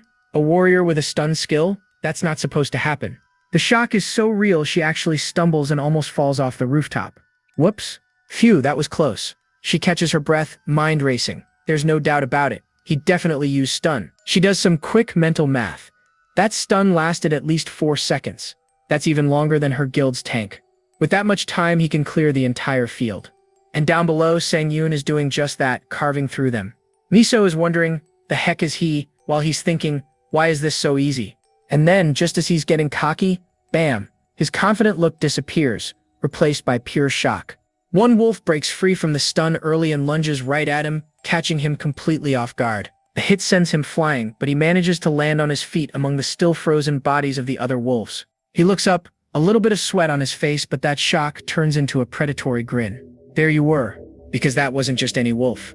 Emerging from the pack is the real boss, a colossal black wolf with glowing red eyes. The beast lets out a terrifying growl, its whole body crackling with dark, chaotic energy. This is the main event, folks. Sang-yoon thinks to himself that he never saw this monster in his past life, and yet it feels weirdly nostalgic. Uh-oh. A system alert flashes. He's been hit with a stun debuff. The big bad wolf has the same ability as him. Suddenly, massive bolts of purple lightning crash down all over the city block. This isn't just a stun, it's an area of effect nuke. Miso gets caught in the blast too, but a notification pops up. Her fancy artifact protected her. Phew, pay to win, I guess. She's in total disbelief. Right, the black wolf used stun too. I almost forgot about that. She immediately feels bad for trying to critique his form when he's dealing with a boss that literally has his own unique skill. She thinks there's no way a low-level player could have a skill to cancel a debuff, right? That would be completely broken. And then speak of the devil. A system window flashes. His recovery skill has deactivated the stun. Of course he has a debuff cleanse. The second he's free, Sang-yoon unleashes a massive swirling counterattack of his own. Miso is just speechless at this point. A perfect stance, a long stun, and now a debuff cleanse? How is this possible? All of this from a level 17 player? Meanwhile, Sang-yoon just grins, absolutely loving this insane challenge. The black wolf is totally confused. Its prey is moving again. Sang-yoon just taunts it. Are you surprised? As he charges in. He uses that split second of the wolf's confusion to his advantage and drives his greatsword straight through the monster's skull. Boom. Headshot. The terrifying beast lets out a sad little whimper, its body frozen solid. Looks like it got a taste of its own stun medicine. And with that, the massive wolf collapses, slamming into the highway with a heavy thud. It falls right on top of him, crushing him under its weight. It got all over my clothes, he complains. Priorities, my man. But then a dark smile spreads across his face. Since I'm already dirty, why don't I have some fun? Oh no. Watching the monster's remains turn into glowing purple particles, Miso can't help but smile. She is completely hooked. And she asks herself the one question we're all thinking, who the heck is that guy? Sang-yoon sits on a literal mountain of dead wolves. He's just 1 kill away from finishing this defense quest. 299 down, 1 to go. And boom, final kill is in. The system just starts spamming him with level up notifications. You love to see it. Our boy smirks while checking his stats, feeling pretty good about himself. He's thinking, I'm rushing through these levels. A little full of himself, don't you think? He also snags a brand new D-rank title. Let's see what we got. No fear. Okay, sounds pretty epic. And this handy little title makes him immune to debuffs from regular wolf-type monsters. Bosses, however, are a different story. The battlefield goes quiet for a moment, but surprise, surprise, he's not alone. Kim Miso is perched on a skyscraper getting a front row seat to the show. Sang-yoon can totally feel her watching him. He's thinking, looks like she's starting to believe in my skills. Buddy, she probably just thinks you're a lunatic. So he stretches dramatically, pretending his back is sore. This guy is all about the theatrics. He's ready for the grand finale. And right on cue, a monstrous bipedal wolf with glowing red eyes steps out of the shadows. This thing is not messing around. But Sang-yoon just stares it down, completely unfazed. He's all like, are you ready? The beast answers with a deafening roar, and the system makes it official. We've got the final boss, the full moon wolf lord. The wolf lord lunges, claws ripping up the asphalt. But Sang-yoon doesn't back down. He leaps right in to meet the attack head on. He's actually smirking, my friend. He knows this wolf's specialty is its weird attack patterns. But with 30 years of experience, our boy has seen it all before. He thinks, sorry, but I know every single move you'll make. And then bam, he plunges his massive sword straight into the wolf lord's head. And his demon bash skill fails to activate. Whoops, he's stunned for a second, realizing this level 100 boss has skill resistance. Meanwhile, Kim Miso is watching from her rooftop seat, just completely baffled. Her only thought? He's insane. She just can't figure it out. Not only did he ignore a stun debuff, but he's swinging that giant sword around like it's a pool noodle. The wolf lord snaps at him with its massive jaws, but Sang-yoon just casually sidesteps the clumsy attack. Too easy. So the beast tries a different tactic, firing a huge energy beam from its eye. but Sang-yoon just tanks it, blocking the blast with his sword and pure muscle. The Wolf Lord is getting seriously angry now, and that's when it clicks for Miso. He's not just strong, he knows every single attack pattern this boss has. Sang-yoon's eyes are gleaming. He's thinking, I already know everything. I've done this countless times. The ultimate gamer flex. But what really gets Miso is his attitude. He's not just fighting, he's putting on a show. A performance designed specifically for her. And a grin just spreads across her face.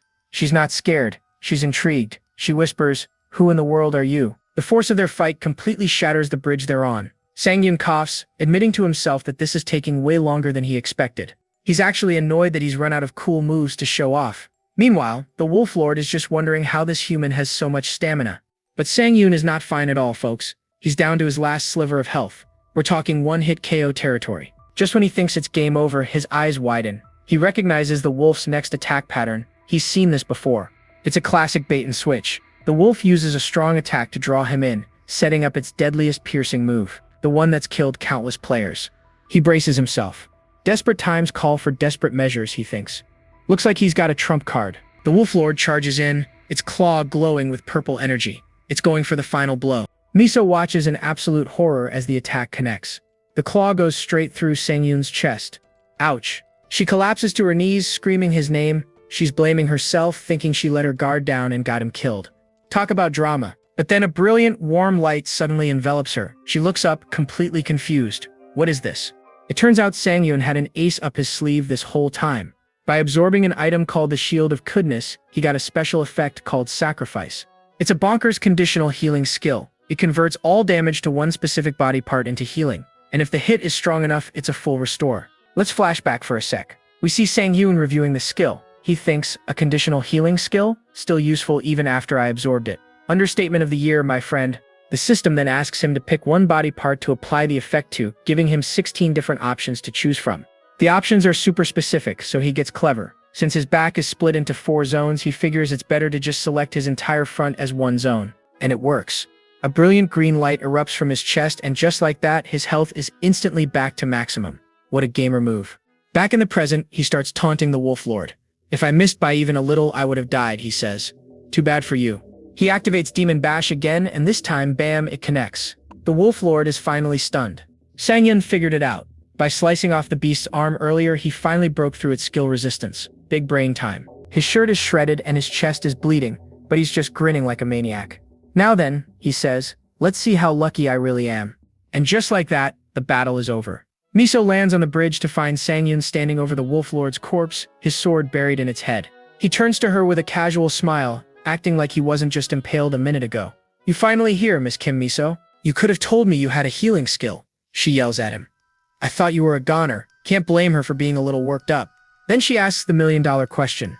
Are you living your second life, or something? How do you know all the Wolf Lord's attack patterns? She's getting warm. Miso gives him a wink, admitting that out of all the players she's ever met, he's the first one to completely baffle her. That's a high compliment. She trails off, saying, it's as if, but before she can finish her thought, Sang-yoon cuts her off with a sly grin. As if what? As if what? Sang-yoon repeats, radiating some really dark energy that even Miso could feel. It's as if I was watching a rancor, she finishes. Relief fills Sang-yoon. He was sweating bullets, thinking, oh no, she figured out I am a regressor. Calm down, dude. He gets a grip, realizing a normal player would not even know what regression is. Yeah, probably a safe bet. Not everyone is living in a webtoon, my friend. Miso finally snaps out of it and points at the giant wolf boss. She is like, so? Are you gonna finish collecting your XP or what? The poor wolf is still barely hanging on, letting out a little growl. Sang-yoon turns with this ridiculously cool guy smile. He goes, whoops, forgot about you. Let me fix that. Such a drama queen. Boom. He lands the final hit and a system window pops up. He's got a new C-rank title, Face Off. His stats page updates, showing him at level 27 with 7 different titles. Not bad for a beginner, so this face-off title gives him a 20% stat boost in one-on-one fights. A pretty sweet deal for a solo player. Sang-yoon's looking at his status window like he just won the lottery. A solo play buff? Perfect for him. Miso has this knowing smirk. You know about this title? Sang-yoon asks. Yeah, because she already soloed this before. But her lying skills are absolutely terrible. She immediately backpedals, okay, fine, I only managed to clear it because of my artifact. Sun-shun tries to comfort her. Getting the right artifacts is a skill on its own. Alright, fine, she concedes. Thanks for the compliment, my dude. but you can see the gears turning in her head. She's rocking gear worth over 200 billion won, and this dude did it with a budget greatsword. Make it make sense. She changes the subject, telling him to test out his new title. She is definitely up to something. And right on cue, a notification pops up. Face-off is active. The system apparently thinks Miso is his next opponent. Sang-yin just laughs at his panicked face and waves the window away. Nah, he's not gonna do that. Then the title's effect gets cancelled. She says she has to bounce to call her porters for all the loot, leaving him standing there. And our boy Sang-yoon is just standing there thinking, nailed it. I definitely made a good impression. Oh, you sweet summer child. Then she drops a bomb. She's giving up her 5% cut of the rewards. Sang-yoon's jaw hits the floor. He starts protesting that it is unfair, but she just casually waves him off while walking away. She calls it an investment in him, promising they'll work together again in the future. Now that's a power move. She leaves him just standing there laughing awkwardly. He is finally realizing this woman is playing chess while he is playing checkers. Alright, with Miso gone, it is time for the main event. He turns his attention to the boss drop. And there it is. The Blue Moon Stone, a platinum rank artifact that's a straight up buff to health, mana, and luck. My man is literally trembling with excitement. You would think he'd never seen loot before. He screams out that he finally got a platinum artifact. Okay, calm down, it is just a glowing rock. He is hugging it like it is his newborn child, already dreaming about buying an apartment with the billion won it is worth. Right on cue, the chibi goddess of luck pops in for her victory lap, but Sang-yoon actually scoffs at her, claiming it was his own doing. Suddenly, another constellation with a ridiculous name objects to his good fortune. This is getting weird. And now the whole system wants to banish the goddess. Divine drama, folks, you love to see it. But she is not having it. She calls for a vote from all the other constellations to settle this. In a total on a reverse card move, she proposes to banish the other guy instead. The votes immediately start pouring in for her. Bam! Unanimous decision. Her rival gets vaporized. Do not mess with the popular kids in the celestial playground. Sang-hyun just watches all this divine politicking go down. He is like, right. I forgot she is super popular. Yeah, you probably should not have dissed her, buddy. Anyway, back to the loot. He can absorb 40% of its stats, but the special effect is the real prize here. It is called Age of Dogs and Wolves. It gives him 5 times health recovery and permanently stuns any wolf-type monster. That is completely broken. My guy is grinning like a villain. He is now the ultimate dog catcher. Fenrir does not stand a chance. A system alert pops up and he starts syncing with the stone. The power-up sequence begins. Zap! He is teleported back to the quest area lobby, crackling with cool blue energy. He steps out of the portal and his eyes widen with shock. It is a giant crowd of players, and every single one of them is staring right at him. Talk about an audience. Everyone is whispering about the rumors. Did he really clear a level 100 dungeon all by himself? The poor association worker looks terrified, but Miso calmly steps in to handle the situation. 3. She basically says, yeah, who in their right mind would let a level 17 player do that? Except me, of course. Then she points at Sang-yoon with a smile, telling the worker to keep an eye on him because he will be a regular. She is already managing his PR. Sang-yoon is feeling a little smug when suddenly someone shouts his name and the piece is shattered. He is immediately mobbed by guild recruiters in suits. This one guy, Yoon Woohan, is practically begging him to join them. The price of fame, my friend. Before he can even breathe, Miso swoops in and grabs his arm, claiming he has important business with her. The recruiters are stunned, thinking the Eden Guild is scouting him. Miso just gives Sang-yoon a look like, play along, dummy. He stammers out a yes, having no clue what she is planning. But hey, at least he is free from the suit guys, right? That is a win. Next thing you know, they are speeding away in a sleek black limo. Now that is an upgrade.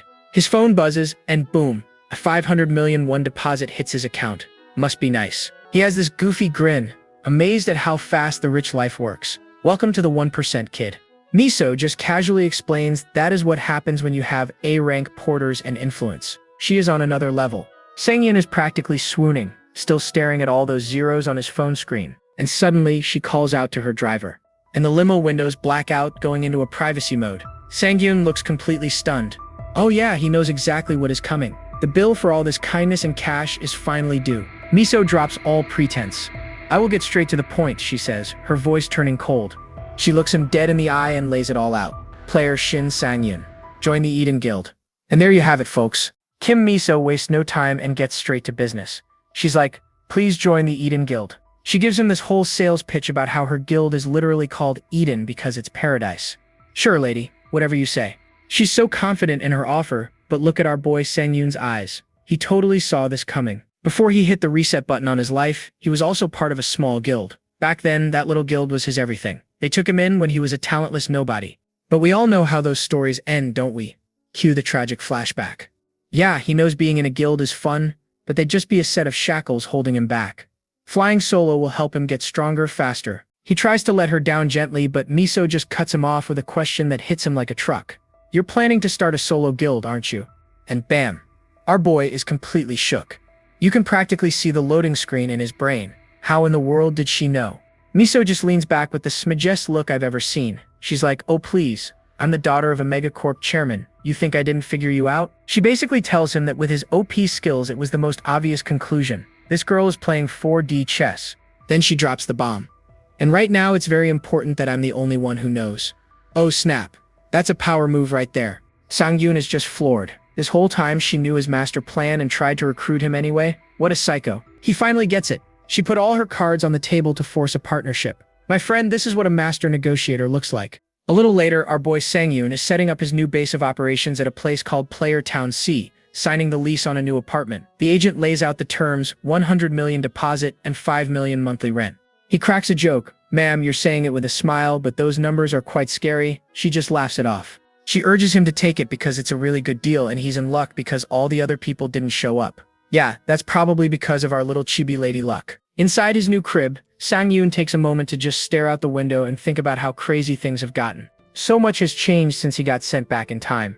At first he was just a confused mess trying to figure out what was real. He had no idea what to do with this second chance at life. But then, something clicked. He remembered a feeling he thought he'd lost forever. The rush of youth, the power coursing through his veins. It's like his whole body was screaming at him. Even before he threw a single punch, the sheer power of his younger body was begging to be unleashed. You can just feel the protagonist's energy radiating off him. And that's when he made a promise to himself. This time would be different. He wasn't going to live like a pathetic loser anymore. And ever since he made that decision, the universe has just been throwing opportunities at him left and right. Funny how that works. Like this one. He's shocked to hear Miso casually chatting on the phone with reporter Park Jung-min from the Player magazine. This dude is an S-rank journalist, folks. And what are they talking about? Of course, it's the new rookie on the block making waves, some guy named Shin Sang-yoon. After she drops him off, Sang-yoon is about to bounce, but Miso calls him back for one more thing. She invites him to join a small, unofficial team to tackle an unconfirmed gate. It's for players under level 120. And our boy, without a single moment of hesitation, literally screams, I'll go. Miso is completely bewildered. She's like, you turned down my offer to join Eden Guild, but you're screaming about this? But Sang-yoon can't help it. This is his first real gate. You have to understand, my friends, this is a big deal. See, dungeons are predictable, like a stable map, but gates are totally random. The layout, the monsters, everything can change in an instant. But every gamer knows the golden rule. Higher risk means higher reward. We're talking about some seriously epic loot here. Sang-yoon is practically vibrating with excitement because these unconfirmed gates have a secret weapon, a first-time clear bonus. We're talking a guaranteed high-rank artifact for the first team that clears it. That's a massive shortcut to becoming totally overpowered. He's pretty sure that's how Miso got her crazy stun-immune artifact. Unless, you know, she just used her dad's credit card. So, back in the car, Miso tells him to get ready, since they'll be working together a lot. Time to exchange numbers. She casually hands him her phone and asks him to put his number in. A classic move. But as he takes it, he accidentally sees her lock screen. And it's a funeral portrait of some guy. Miso completely panics and snatches the phone back, all flustered. Oh sorry, wrong screen. She starts mumbling to herself, super embarrassed, while Sang-yoon just stands there like, okay then. Later, back in his new place, Sang-yoon thinks about that super awkward moment in the car. Looks like she's got some heavy baggage of her own. But then again, in this world, who doesn't? Even our boy has a secret he can never ever tell anyone. You know, the whole I died and came back thing. He starts to wonder what would happen if anyone ever found out he's a regressor. Probably nothing good. Yeah, no matter how you slice it, it would be a massive pain in the neck. His mind wanders back to his old constellation, the late bloomer model student. What a name. He wonders what they're up to now. I mean, they were partners for years. That's a long time to have a space god whispering in your ear. He gets a little sentimental, wishing he could at least see their face just one time. Meanwhile, over in the Eden Guild VIP room, some buff dude in an orange jumpsuit is sitting across from Miso. And he is not happy. He's complaining that she's just staring at her phone instead of talking to him. Miso just smiles and says she's texting Sang-yoon about the gate, and the guy immediately starts teasing her. Wow, you're really into him, aren't you? She tries to deny it, but he's not buying it. He's like, I get it, he can take a stun longer than me, and he even shot you down. Total Chad move. Miso just smirks and tells him he should be more worried about himself. Then she twists the knife. His swordsmanship was pretty good. Maybe even better than yours. Ouch. The guy just bursts out laughing, totally shocked. Turns out, this guy is Jorginho, a level 700 S-rank player, and he thinks comparing some rookie to him is the funniest joke he's ever heard. Out at the training grounds, Sang-yoon gets a call from none other than Kim Miso, and she's got some hot gossip. The gate they talked about before just spawned near Chunni Station. She's already dropped the intel, so Sang-yoon pulls it up while Yoon Dae-kyung waits patiently. His eyes go wide when he sees the mid-boss. It's Cerberus, the giant three-headed hellhound, and a massive grin spreads across his face.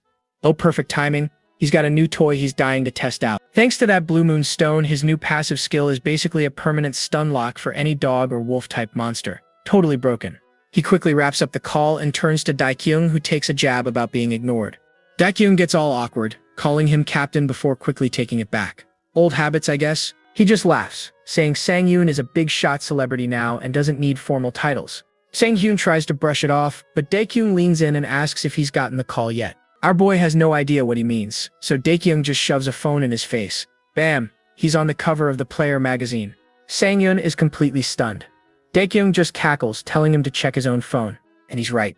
It's blowing up with notifications. He cannot believe they'd publish this without even asking him. Deciding to deal with his sudden fame later, he gets back to business and points to a bag Dae-kyung is holding. Sang-yoon is thrilled, thanking him profusely until Dae-kyung has to remind him that it's not a gift.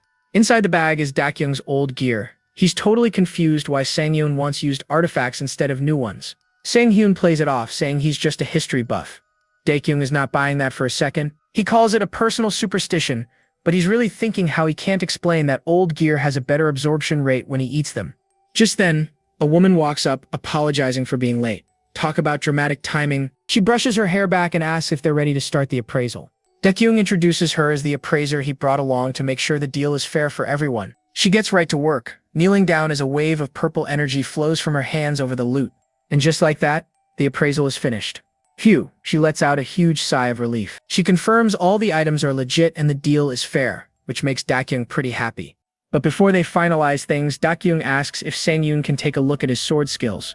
Sang-yoon tries to play the humble card, saying he's not qualified, but Dae-kyung is not having it. He tells him to cut the act. He knows Sang-yoon is on another level and he's not too proud to ask for advice. You can see the struggle on Sang-yoon's face. He really does not want to become a sensei right now. Dae-kyung gulps under his intense gaze. Fine. Sang-yoon changes his mind. It would be rude to refuse someone trying to level up their skills. Dae-kyung is pumped, yelling perfect, as he gets his sword ready for a private lesson. Sang-yoon turns to the appraiser and tells her she might want to take a few steps back. With a massive roar, Dae-kyung unleashes a crazy flurry of strikes. Whoosh! Sang-yoon just watches with his arms crossed. He's actually a little impressed. This guy has clearly been grinding since he last saw him. But you knew there was a but coming. He spots a critical flaw. He lets him swing a few more times before calling his name, completely breaking his concentration. And then he just drops the bomb. Is something wrong with your left arm? Straight for the jugular. He explains that Dae-kyung opens his left shoulder way too quickly, like he's unconsciously protecting it. Busted. Dae-kyung admits he's right. He has some serious trauma from old injuries on his left side. He says even though he knows what the problem is, it's a mental block he just can't seem to break. But you can fix it. Sang-yoon says it with so much confidence that Dae-kyung is just speechless. He tells him to stop hiding his weakness and instead lean into his strengths. A true shonen protagonist moment. Then he gets all hands-on, adjusting Dae-kyung's grip, his stance, even his breathing. As Sang-yoon gives his instructions, the appraiser just watches this weirdly intimate training session, completely baffled. The situation gets awkward fast when Dae-kyung starts grunting in pain and the poor appraiser starts blushing furiously. Her eyes are practically bugging out as she listens to them talk about pain and getting better. This sounds so wrong. Her brain is just screaming, what in the world is wrong with these two? And as Sang-yoon gets up close whispering his name, the appraiser's mind just short-circuits. What is she even watching? Later that night, her search history tells the whole story, poses for when men hold a swords and player love. She is scarred for life, my friends. Cruising along in his ride, Sang-yoon is feeling like $1,000,000. He's already thinking about the massive stat boost he's going to get from those artifacts. He's convinced this was an absolute steal. But still, something about that deal felt a little off. Dae-kyung was fine, but that appraiser was giving him the weirdest look. Ah, whatever. Who cares about some side-eye when you're about to literally eat your loot for a power-up? And just as he's dreaming of all his future gains, bam, he's forced to slam on the brakes. He gets out, putting on his best oops, my bad face. But the big tattooed dude isn't buying it. You're finally here? He asks. Uh-oh, The guy just yanks his car door right open, totally casual about it. I was getting tired of waiting for you, he says. The big guy just leans in, asking what he's doing. Get out of the car, now. Sang-yoon is totally lost. What the heck is happening? Meanwhile, his blonde sidekick is mocking him. It's always the idiots who react like that, he sneers. And just to make it crystal clear, the big dude summons a fireball in his hand. Okay, so talking is officially over. He gives Sang-yoon a simple choice. Burn with your shoddy car or get out and face the music. But wait a second. As Sang-yoon looks at them, it finally clicks. He knows these clowns. Oh yeah, Choi Young-keol and Cho Sung-ko, famous members of the not-so-utopian Utopia Guild. He remembers them from his past life. Alright, they were YouTubers who built their entire channel on bullying newbies. Real classy guys. Young-cheol was the main act, a predator who only picked fights he knew he could win. And Seung-so was just his loyal cameraman, filming it all. Eventually, Young-cheol took things too far and landed himself a life sentence.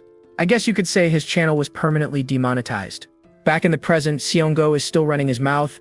Sang-yoon just sighs. In other words, these guys are complete and utter trash. The two bullies laugh as their player info hovers in the air. Young-keol is level 100 and Seung-kyo is level 75. They definitely think they have the upper hand. So Sang-yoon grabs his massive greatsword and steps out of the car. He really wanted to test his new artifacts, just not on these annoying pests. Young-keol scoffs, puffing out his chest.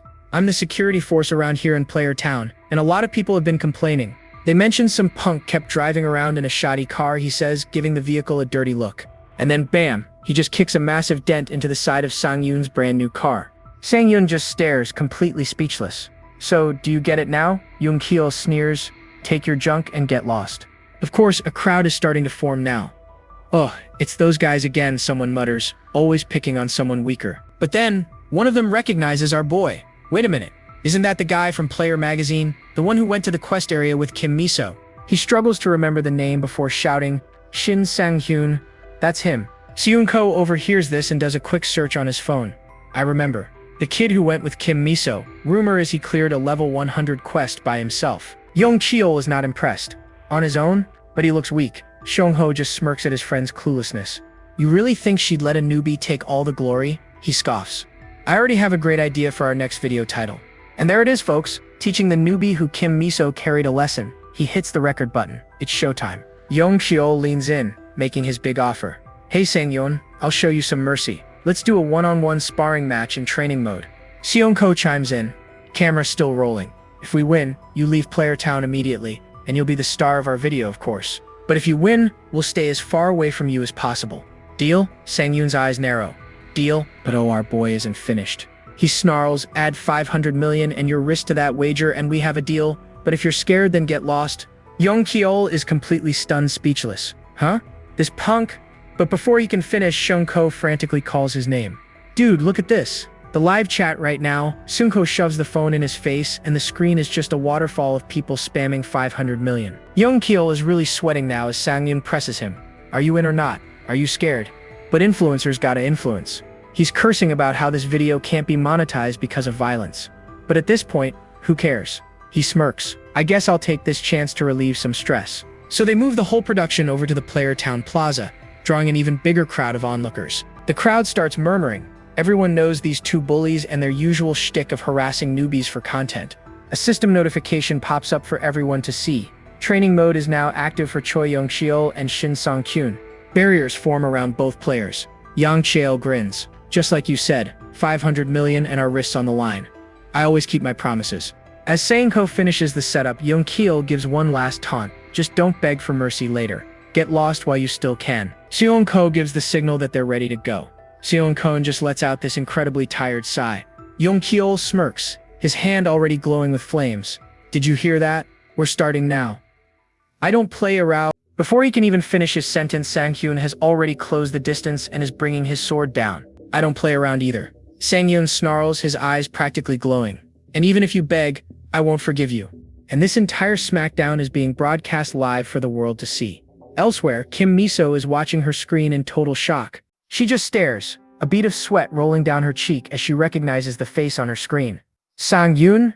We jump right in with Kim Miso, who is watching a live stream and looking like she's just seen a ghost. On her screen, our boy Sang-yoon delivers a line so cold it could cause another ice age. He says, even if you beg, I will not forgive you. Miso immediately recognizes his opponent. It's Choi Young-cheol, a B ranker who gets away with everything because his uncle runs the Utopia Guild. What a classic nepotism baby. Just then, a woman in workout gear walks up behind her asking if everything is alright. And get this folks, it is Shin Terry, a level 700 S-rank player from the Eden Guild. Now that is a heavy hitter. Terry glances at the screen and instantly recognizes Sang-yoon. She points and asks, "Is that not the guy you were always trying to recruit?" Miso confirms it is him, basically complaining about how he ended up on a livestream run by a bunch of scumbags. But as Terry watches the fight, she seems pretty impressed. She even cracks a little smirk, saying his movements look pretty good. Back in the arena, Young-cheol is having a complete meltdown, screaming about how Sang-yoon must be a cheating bastard. He starts powering up a massive fireball, continuing his little tantrum by calling Sang-yoon a liar. But Sang-yoon just raises his giant sword with a single hand, casually blocking the attack like it is nothing more than a pesky fly. Young-cheol's brain completely short-circuits. He just stares, unable to process what he just saw. Then with a powerful swing, wham! Sang-yoon smashes right through the fireball, triggering a huge explosion. Seon-ko is left totally speechless. Meanwhile, the livestream chat is just exploding with question marks. And our boy Sang-yoon? He just clenches his fist, a sadistic grin slowly spreading across his face as he says, finally. He thinks to himself, ever since I regressed, my body is moving exactly as I want it to. Okay, that is a little creepy, my friend. So how did he get this strong? To answer that, we have to rewind the clock back 3 hours, right after he sealed the deal with Dakyung. The appraiser is thanking them, but Dakyung is already in celebration mode, offering to buy everyone drinks on him. Sang-yoon awkwardly turns him down, which causes Dakyung to immediately panic, thinking he lowballed him on the deal. After Sang-yoon calms him down, Dakyung turns to the appraiser, but she suddenly remembers a very important meeting she also has to attend. Sang-yoon just watches them leave, clutching his new bag of goodies. For him, grinding new gear is way more fun than alcohol. He finds a quiet park bench, getting ready to absorb all his new loot. He starts with a bronze-ranked bracelet. The system shows a base absorption rate of 10%, but because it is a used item, the final rate skyrockets to 90%. He cannot believe his eyes. 90%, and right on cue, the tiny goddess of luck appears to proudly take all the credit. He realizes he stumbled upon a massive cheat code. Used equipment gives him way more stats than brand new stuff. Seizing the moment, Sang-yoon asks her a question. He wants to know if she's ever heard of a constellation called the Late Bloomer Model Student.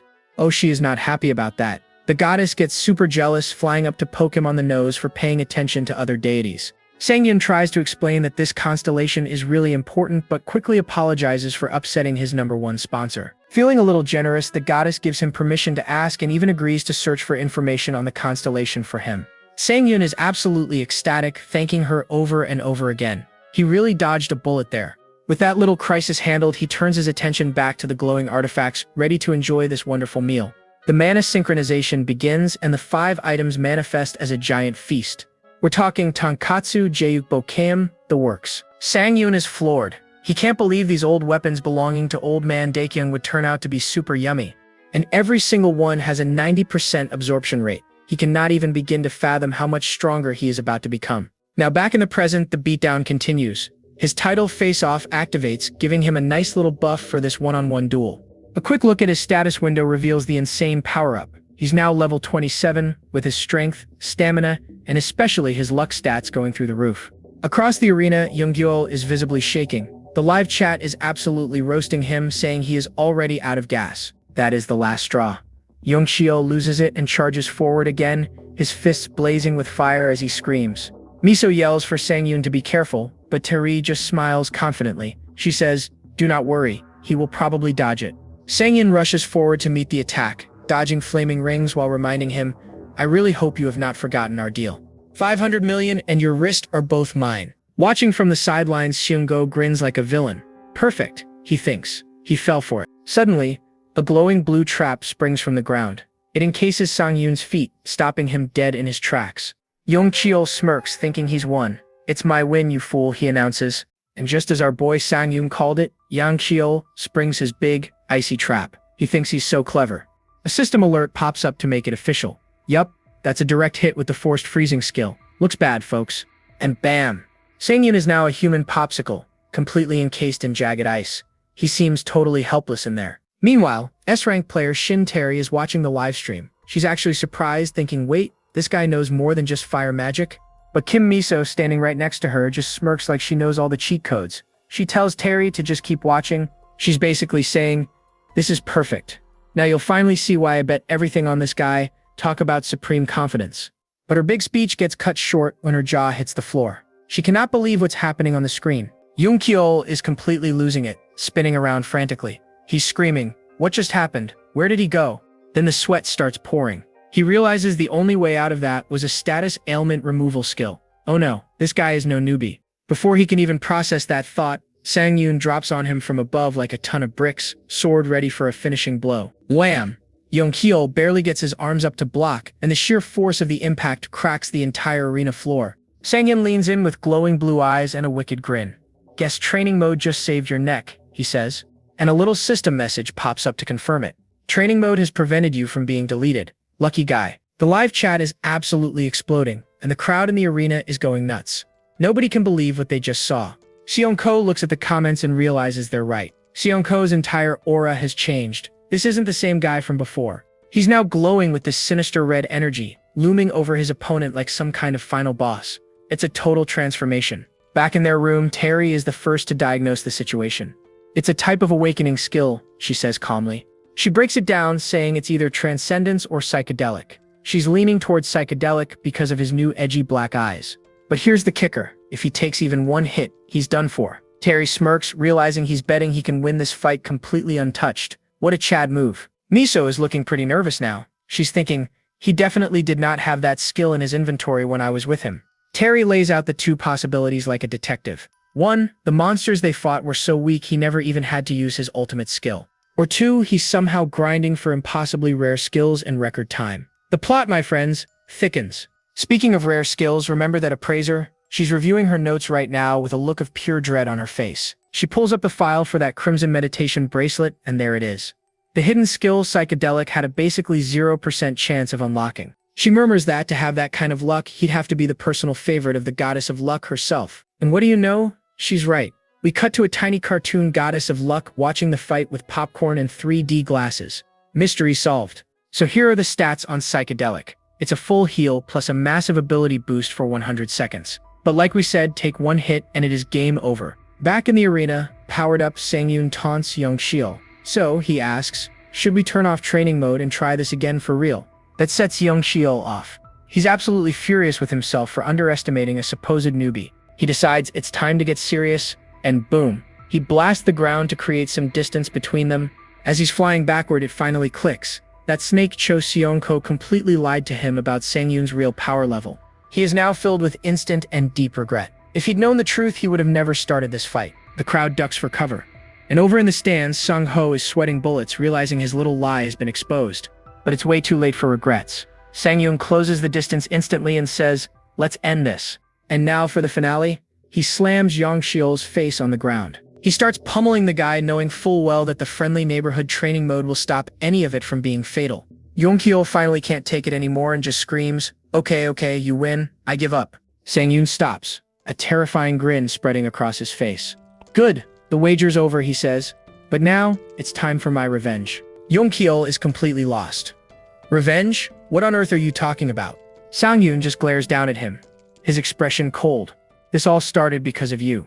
And we flash back to 3 days earlier. Sang-yoon is at a car shop getting some very bad news from the mechanic. Our boy is in absolute shock as the mechanic explains that his beloved car is just too old to keep running. The mechanic tries to be nice about it, saying the car was lucky to have him. This, my friends, does not help the situation. Because Sang-yoon immediately bursts into tears, imagining his car is giving him a heartfelt goodbye speech. He is not taking this well. Which brings us back to the present, where a teary-eyed Sang-yoon roars, "This is revenge for my car, you little punk." Young-shil can only cower and beg for his life, apologizing over and over for a crime he doesn't even understand. Then bloop. Is that a splash of rainbows? The poor crowd gets splattered with this weird, colorful liquid and they react with a mix of confusion and total disgust. Folks, I kid you not, this is the author's colorful interpretation of Young-shil literally crapping his pants. Seriously. And poor Young-shil is just lying there in the rubble, sobbing and apologizing to a car he has never even met. What a way to end a fight. As the crowd complains about the stink, the other half of the dynamic duo is losing it. He's freaking out. They picked a fight with the wrong dude. And just when you think his day cannot get any worse, a man who looks like corporate HR shows up and calls out his name. Seong-ko is speechless. This is Moon Baekhyun, a manager for the Utopia Guild, and he basically tells the streamer he's cooked. Seong-ko gives a quick, "My bad," but the manager's eyes are already on the main event. He sees our boy Sang-yoon just chilling over the body of a B-rank player he just demolished.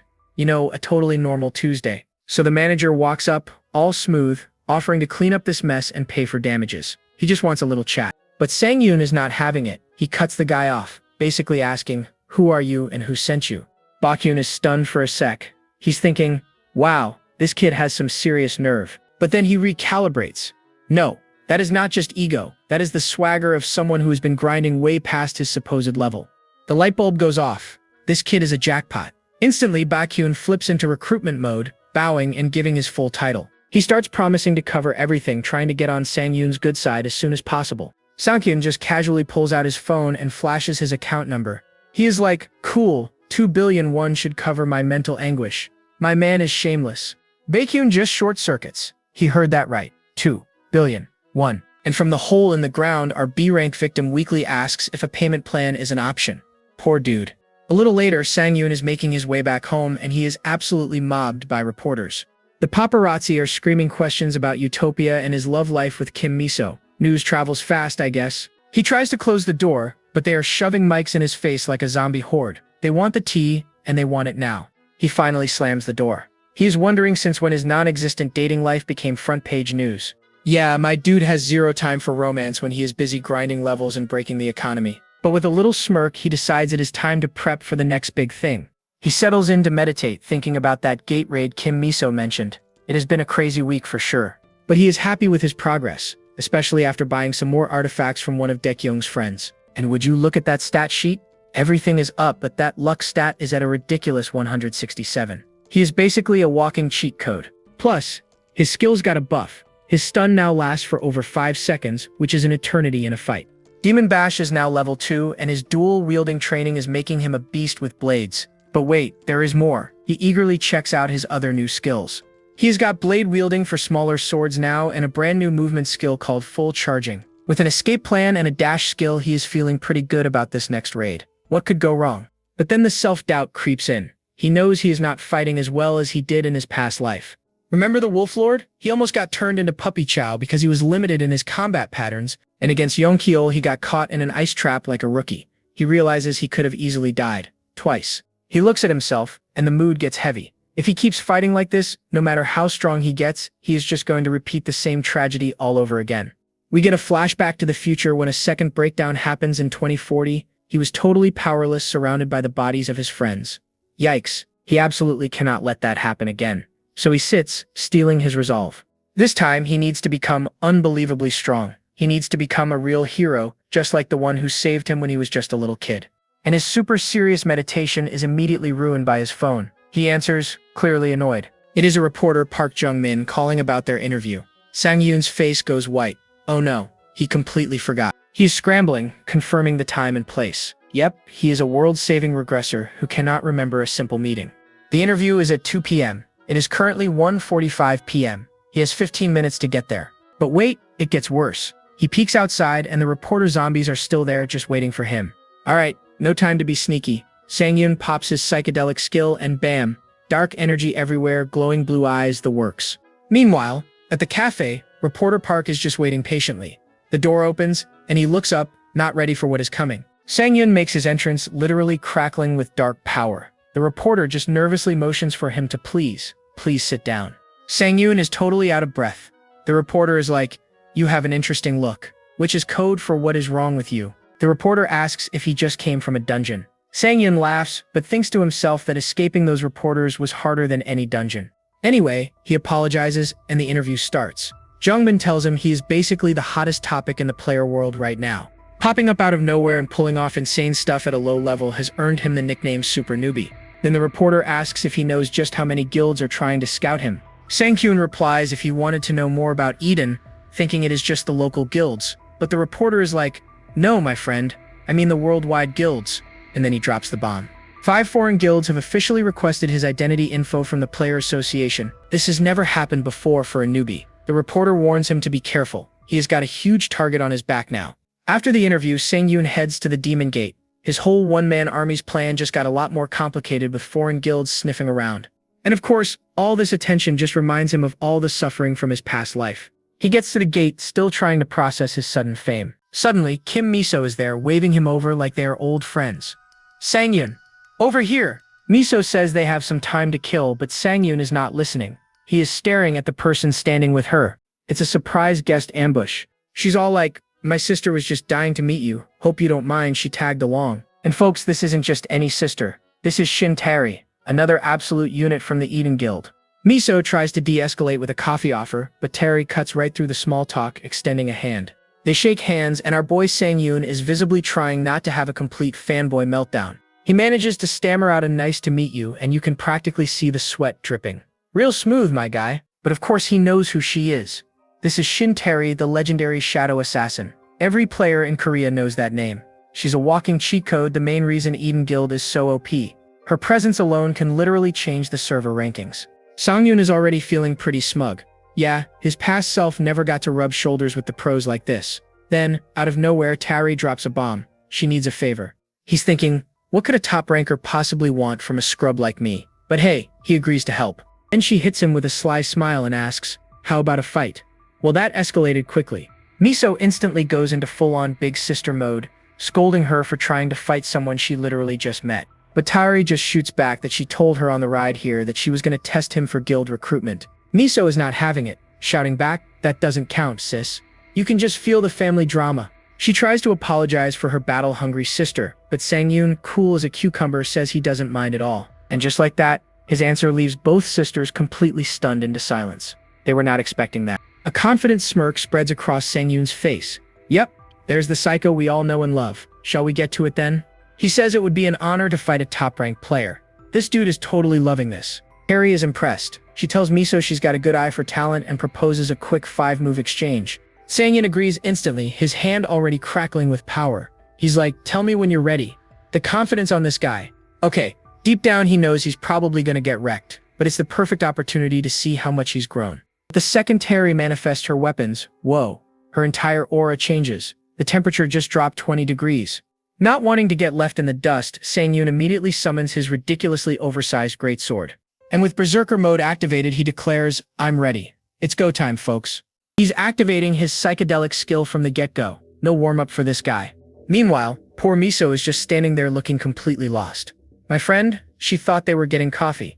Terry makes the first move, dashing forward so fast she's just a blur. She unleashes this swirling vortex of pure energy that catches Sangyun off guard. Sangyun knows his physical stats are way too low for this. He can't win by just reacting, she's way too fast. Clang!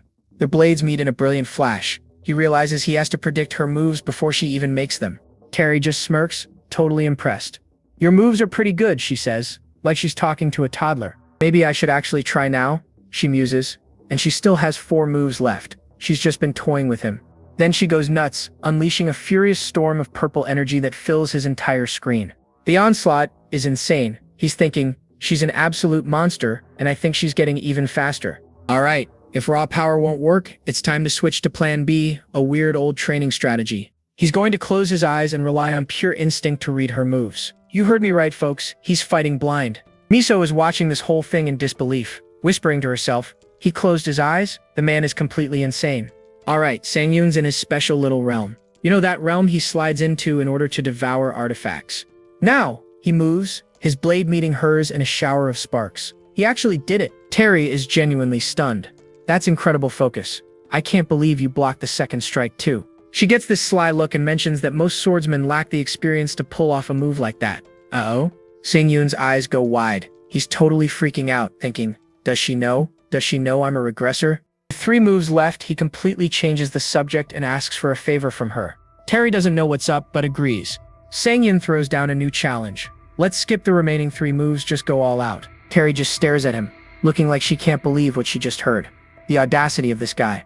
He admits it sounds arrogant, but he knows he won't get another chance. So he asks Terry for just 1 strike at full power. He's dead serious about this. If he misses this chance to see her at her peak, he knows the regret will eat him up. Miso is practically begging her sister not to do it, but Terry just smirks. She loves this. She agrees to his terms. She says she can't use skills at 100%, but she'll happily show him what her full speed looks like. Sangyun is grinning like a madman. Her max speed is exactly what he wanted to test himself against. His goal isn't to win. If he can just keep up with the legendary shadow assassin at full throttle, he'll call it a victory. He knows he has to treat this like a real life or death fight.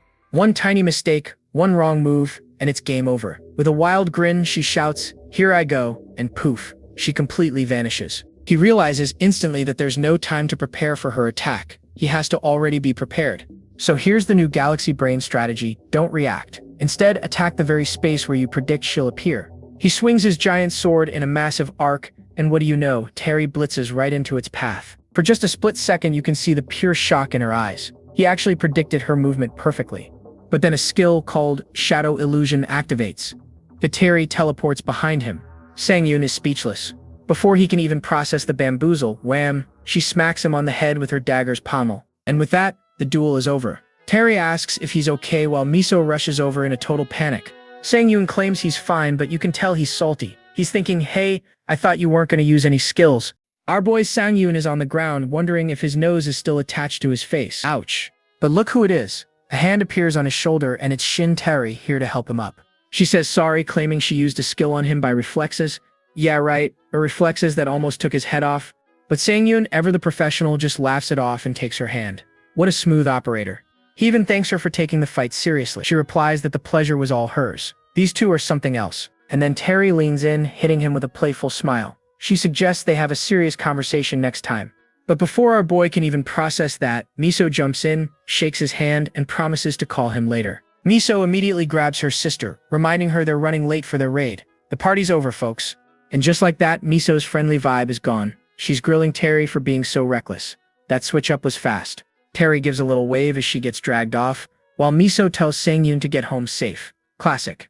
Now that he's alone, Sang-yoon starts thinking. This is the first time he's lost since he regressed. His perfect record is ruined. He knows if Terry was serious, he would have been toast. But hey, now he has a new rival to grind for. Every shonen protagonist needs one. And what do you know, it's like she can read his mind. She looks back with a smirk, accepting his unspoken challenge. "Writer, you are not subtle." And our boy smirks right back. Oh, it is on. A bit later, we find Sang-yoon at a train station. He's with Miso and two new faces, all staring at a massive purple gate. Miso decides it's time for introductions. Let's meet the new party members, shall we? We've got a confident-looking dude in full armor and a shy girl with light blue hair. A classic RPG party setup. The armored guy recognizes Sang-yoon as the Wonder Boy from the news. Our boy's a celebrity now. He introduces himself as Park Tazakok, a level 120 A-rank mage who's an expert with fire skills. He even says his fire magic is like that Choi Young-shio guy Sang-yoon fought earlier. Remember him? Me neither. But then Tazok smirks and says his flames are way stronger. He proves it by summoning a giant pillar of blue fire. Okay, show off. Then he has the nerve to say he's only at the blue flame stage. The classic humble brag, my friends. Sang-yoon just smiles and says he is more than reliable. He knows a good DPS when he sees one. And internally, Sang-yoon is totally geeking out. He knows Tazok is strong because he's specialized, unlike that other clown who is a jack of all trades. Next up, Miso introduces Kang Joo-hee, a level 110 space wielder. She looks super nervous. Joo-hee decides she wants to show off her skills too, but Miso looks like she is about to have a heart attack. And it's too late. Bam! A huge gust of wind sends Miso flying. Sang-yoon's face says it all. Are you kidding me? Miso is screaming at Joo-hee, who's now crying and apologizing. Artist, these chibi faces are perfect. But Sang-yoon is totally confused. This powerful wind is not what a normal space wielder should be able to do. Something is up. Suddenly, the space around them warps, and for a second they see a view of the city from way up high. What in the world was that? Joo-hee is bowing so low her head might hit the pavement, while Miso gives her a light chop. Easy there, Miso. Sang-yoon can't help but laugh. He realizes Miso has assembled the perfect raid party. This is a dream team. He is the melee DPS, Miso is ranged, Tazok is the nuke, and Joo-hee is their get-out-of-jail-free card. They are practically unstoppable. But the best part is that the other three clearly have amazing teamwork. They have done this before. Watching them, he's reminded of his teammates in his past life. Miso pulls him out of his nostalgic memories, asking if he is alright. Our boy was spacing out again. He just smiles and tells her he is fine. It is time to stop thinking about the past and focus on the raid. He looks at the gate and says, why don't we go ahead and enter?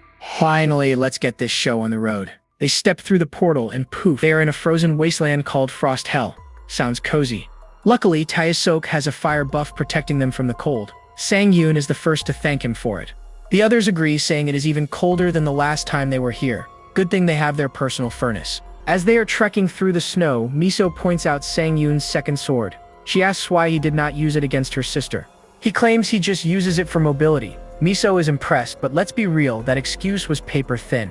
Even Sang-yoon knows how weak that sounded. He's sweating, thinking about how hard it is to explain all his unique skills. But before he can have an existential crisis, Miso suddenly calls out to Juhi. Uh-oh, what now?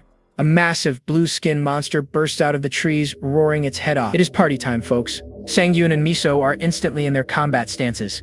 He gives the order, Plan C, let's do it. Juhi, looking nervous as ever, unleashes a massive blast of spatial energy. Here we go. Boom. The attack hits the monster dead on, sending it flying backward like a ragdoll. What a shot. And with the monster stunned, Sang-yoon and Miso immediately charge forward to press the attack. No hesitation. Miso is already in the air, bow drawn, just waiting for his command. Now that is teamwork.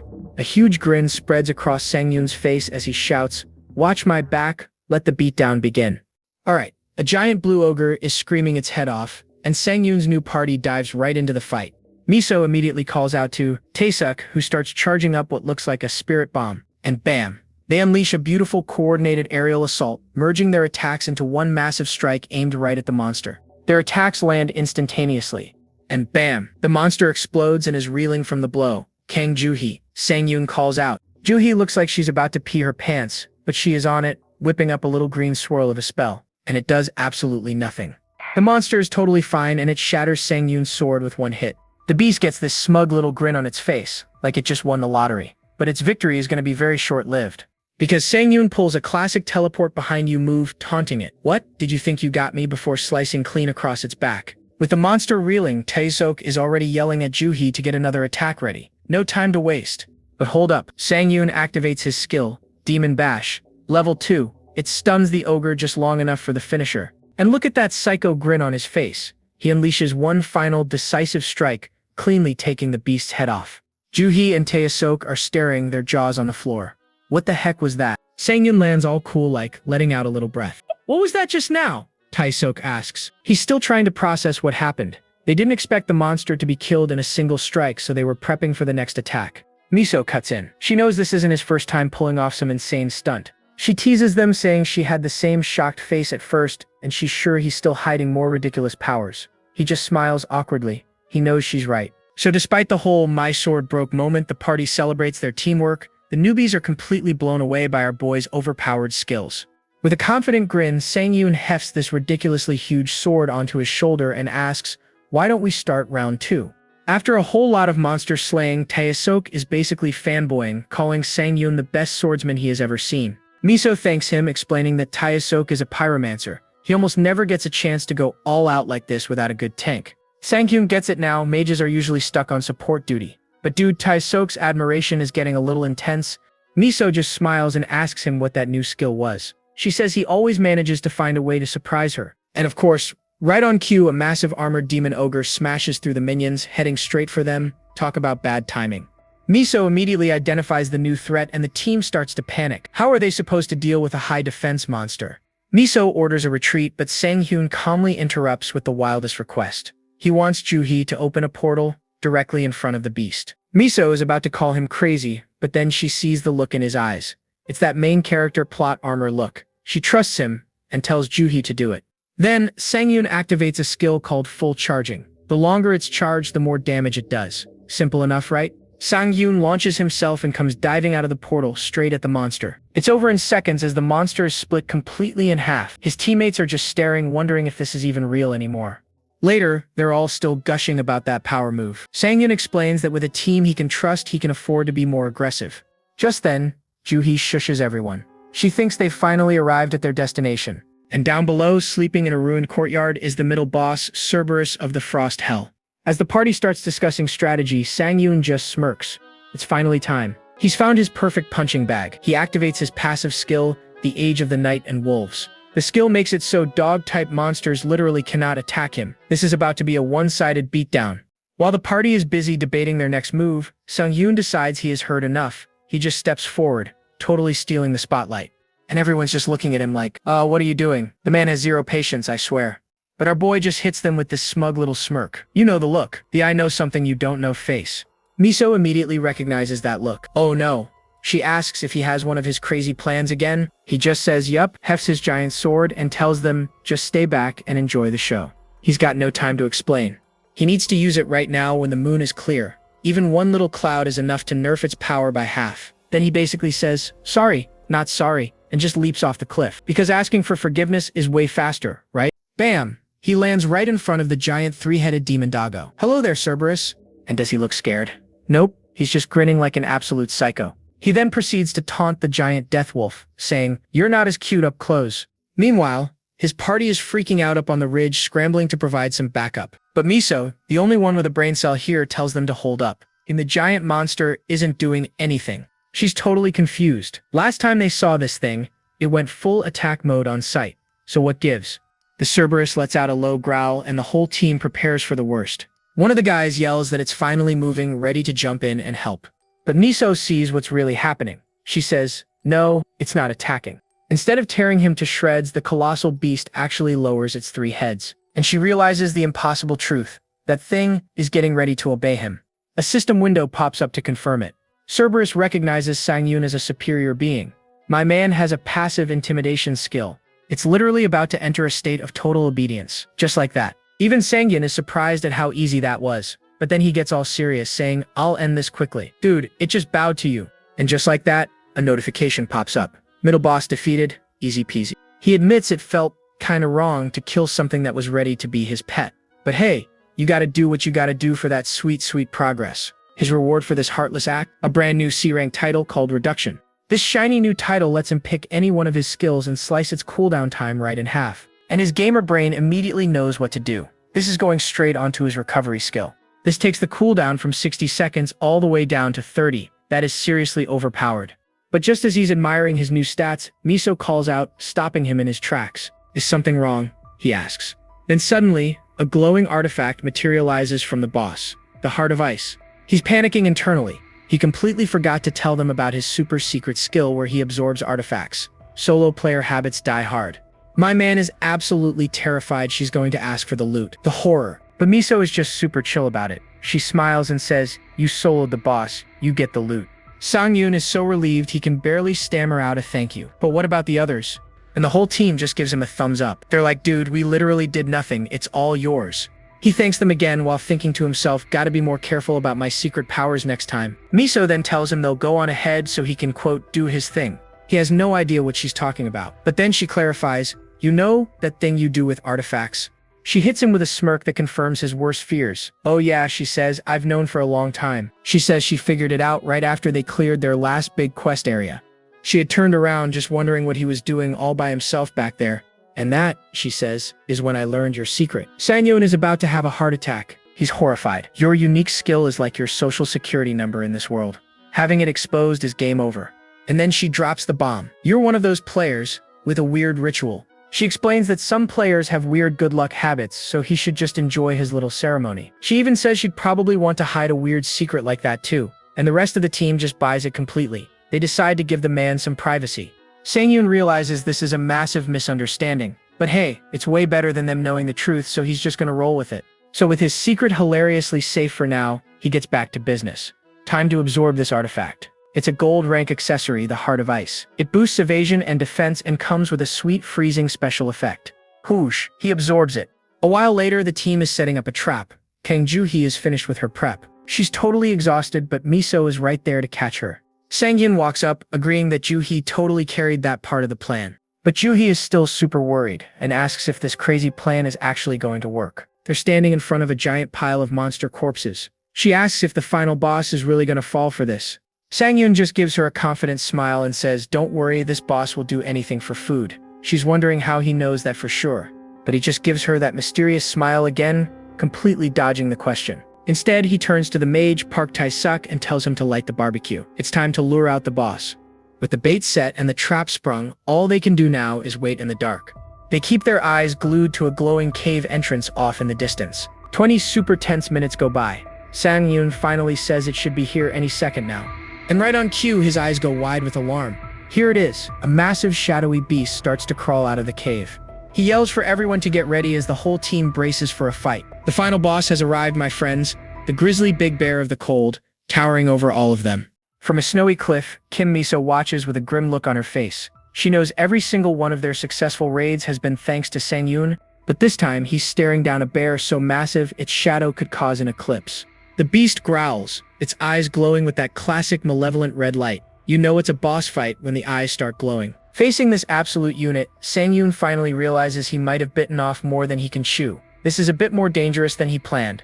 His internal monologue is just, "I'm dying here for real." Yep, the tough guy act is officially gone, folks. But hold on, how did our boy get into this mess? Let's hit the rewind button for a few minutes back when the team was planning this whole thing. Miso, the only one with common sense, was not having it. "What are you saying, Sang-yoon? You want to be the bait?" But Sang-yoon, cool as a cucumber, just replies, "There's no choice. This is the fastest and safest way." He explains that most giant monsters have a special trait. When their health bar gets low enough, they get a serious buff. It's a state called gluttony. Basically, the monster goes berserk and tries to eat anything that moves. Fun stuff. So, their master plan? Pile up a bunch of ogre corpses as a distraction so the bear chews on them instead of the party. But here's the kicker. They're going to season that ogre buffet with a little something extra, something with a nice poisonous kick to it. While Kang Joo-hee sets up the ogre buffet with her portals, the others are sent to gather juniper wood, a powerful sedative. There's just one tiny problem. They have to beat the monster down until it's almost dead to activate the feeding frenzy. And who volunteers for this suicide mission? Sang-yoon, of course. I'll create a comfortable situation for you guys. Believe in me, such a hero. And now we're back to the present where he gets absolutely rocked. That whole "believe in me" speech was pure nonsense. He's one hit away from the afterlife. He really thought he'd leveled up enough to handle these attacks, but nope, he was dead wrong. Someone needs to check their stats. This bear is just too OP. He barely blocks the next hit, probably wondering if he skipped leg day on his strength stat. If this keeps up, he's totally toast. The new plan is simple. Dodge everything, no more tanking. He narrowly dodges a swipe and jumps into the air, trying to create some distance. But this monster's reaction time is just insane. In a flash, its giant jaws are wide open, ready to turn him into a mid-air snack. Just in the nick of time, a volley of arrows smacks the bear in the head, followed by a satisfying poof of purple poison exploding on its face. Sang-yoon looks over to see Miso on the cliff, bow drawn. She screams, "Now Sang-yoon." "Miso," he smiles, grateful for the assist. That's all the opening he needed. Sang-yoon activates his skill, full charging. Time for the big guns. He plunges his greatsword straight into the creature, and boom, a massive shockwave of energy erupts from the impact. The bear roars as sharp ice crystals burst from the wound, spreading across its entire body like a nasty frostbite. It actually worked. The freezing effect he got from the Heart of Ice worked even against a boss. What a lucky roll. The monster is frozen solid for one precious second. Sang-yoon cracks a grin. "Now, it's my turn." As the ice shatters, the bear stumbles back, stunned. Perfect timing for his Demon Bash skill to activate. From the clifftop, Miso yells, "Tisok," and he replies, "I know, I'll give you my biggest one. Oh my." As he unleashes his massive attack, he screams, "Sang-yoon, dodge." A massive torrent of blue fire, the blue flame flamingo, slams into the bear, engulfing it in a huge explosion. Sang-yoon gets blown back by the friendly fire. That was way more firepower than anyone was expecting. But hey, it looks like the gamble paid off. They brought its health down just enough to trigger the next phase. The bear's eye transforms into a swirling yellow vortex. Its whole aura is changing. You know what that means, folks? It lets out a horrifying roar as its teeth grow into massive bloody fangs. Sang-yoon grins. It's all going according to plan. The system confirms it. The grizzly big bear will now try to eat everything in sight. Miso just watches, completely confused as the bear transforms. The bear morphs into a horrific shadowy beast with giant claws, dripping saliva, and lets out a shriek from the depths of heck. Even Sang-yoon is a little freaked out. Where did that cuddly bear from earlier go? He thinks. Time for Kang Joo-hee to step up. Miso runs to Tae-sok, asking about Joo-hee. He just points to another cliff where she's still charging up her ultimate move. Yoo-hee is surrounded by a massive vortex of teal energy, muttering an incantation with some serious concentration. She's in the zone. Miso worries if she'll be in time, but Tae-sok corrects her. The real question is whether Sang-yoon can survive long enough for her to finish. The monster lands a devastating blow, sending Sang-yoon flying. He screams in frustration. Is Kang Joo-hee still not ready? As he's sent flying, a single thought crosses his mind: forget failing the raid. I am actually going to die here. The shadowy, enraged bear roars, lunging forward to deliver the final bone-crushing blow. There's no time to dodge. He knows he can't get out of the way. This is it. The end of the line? Fine then.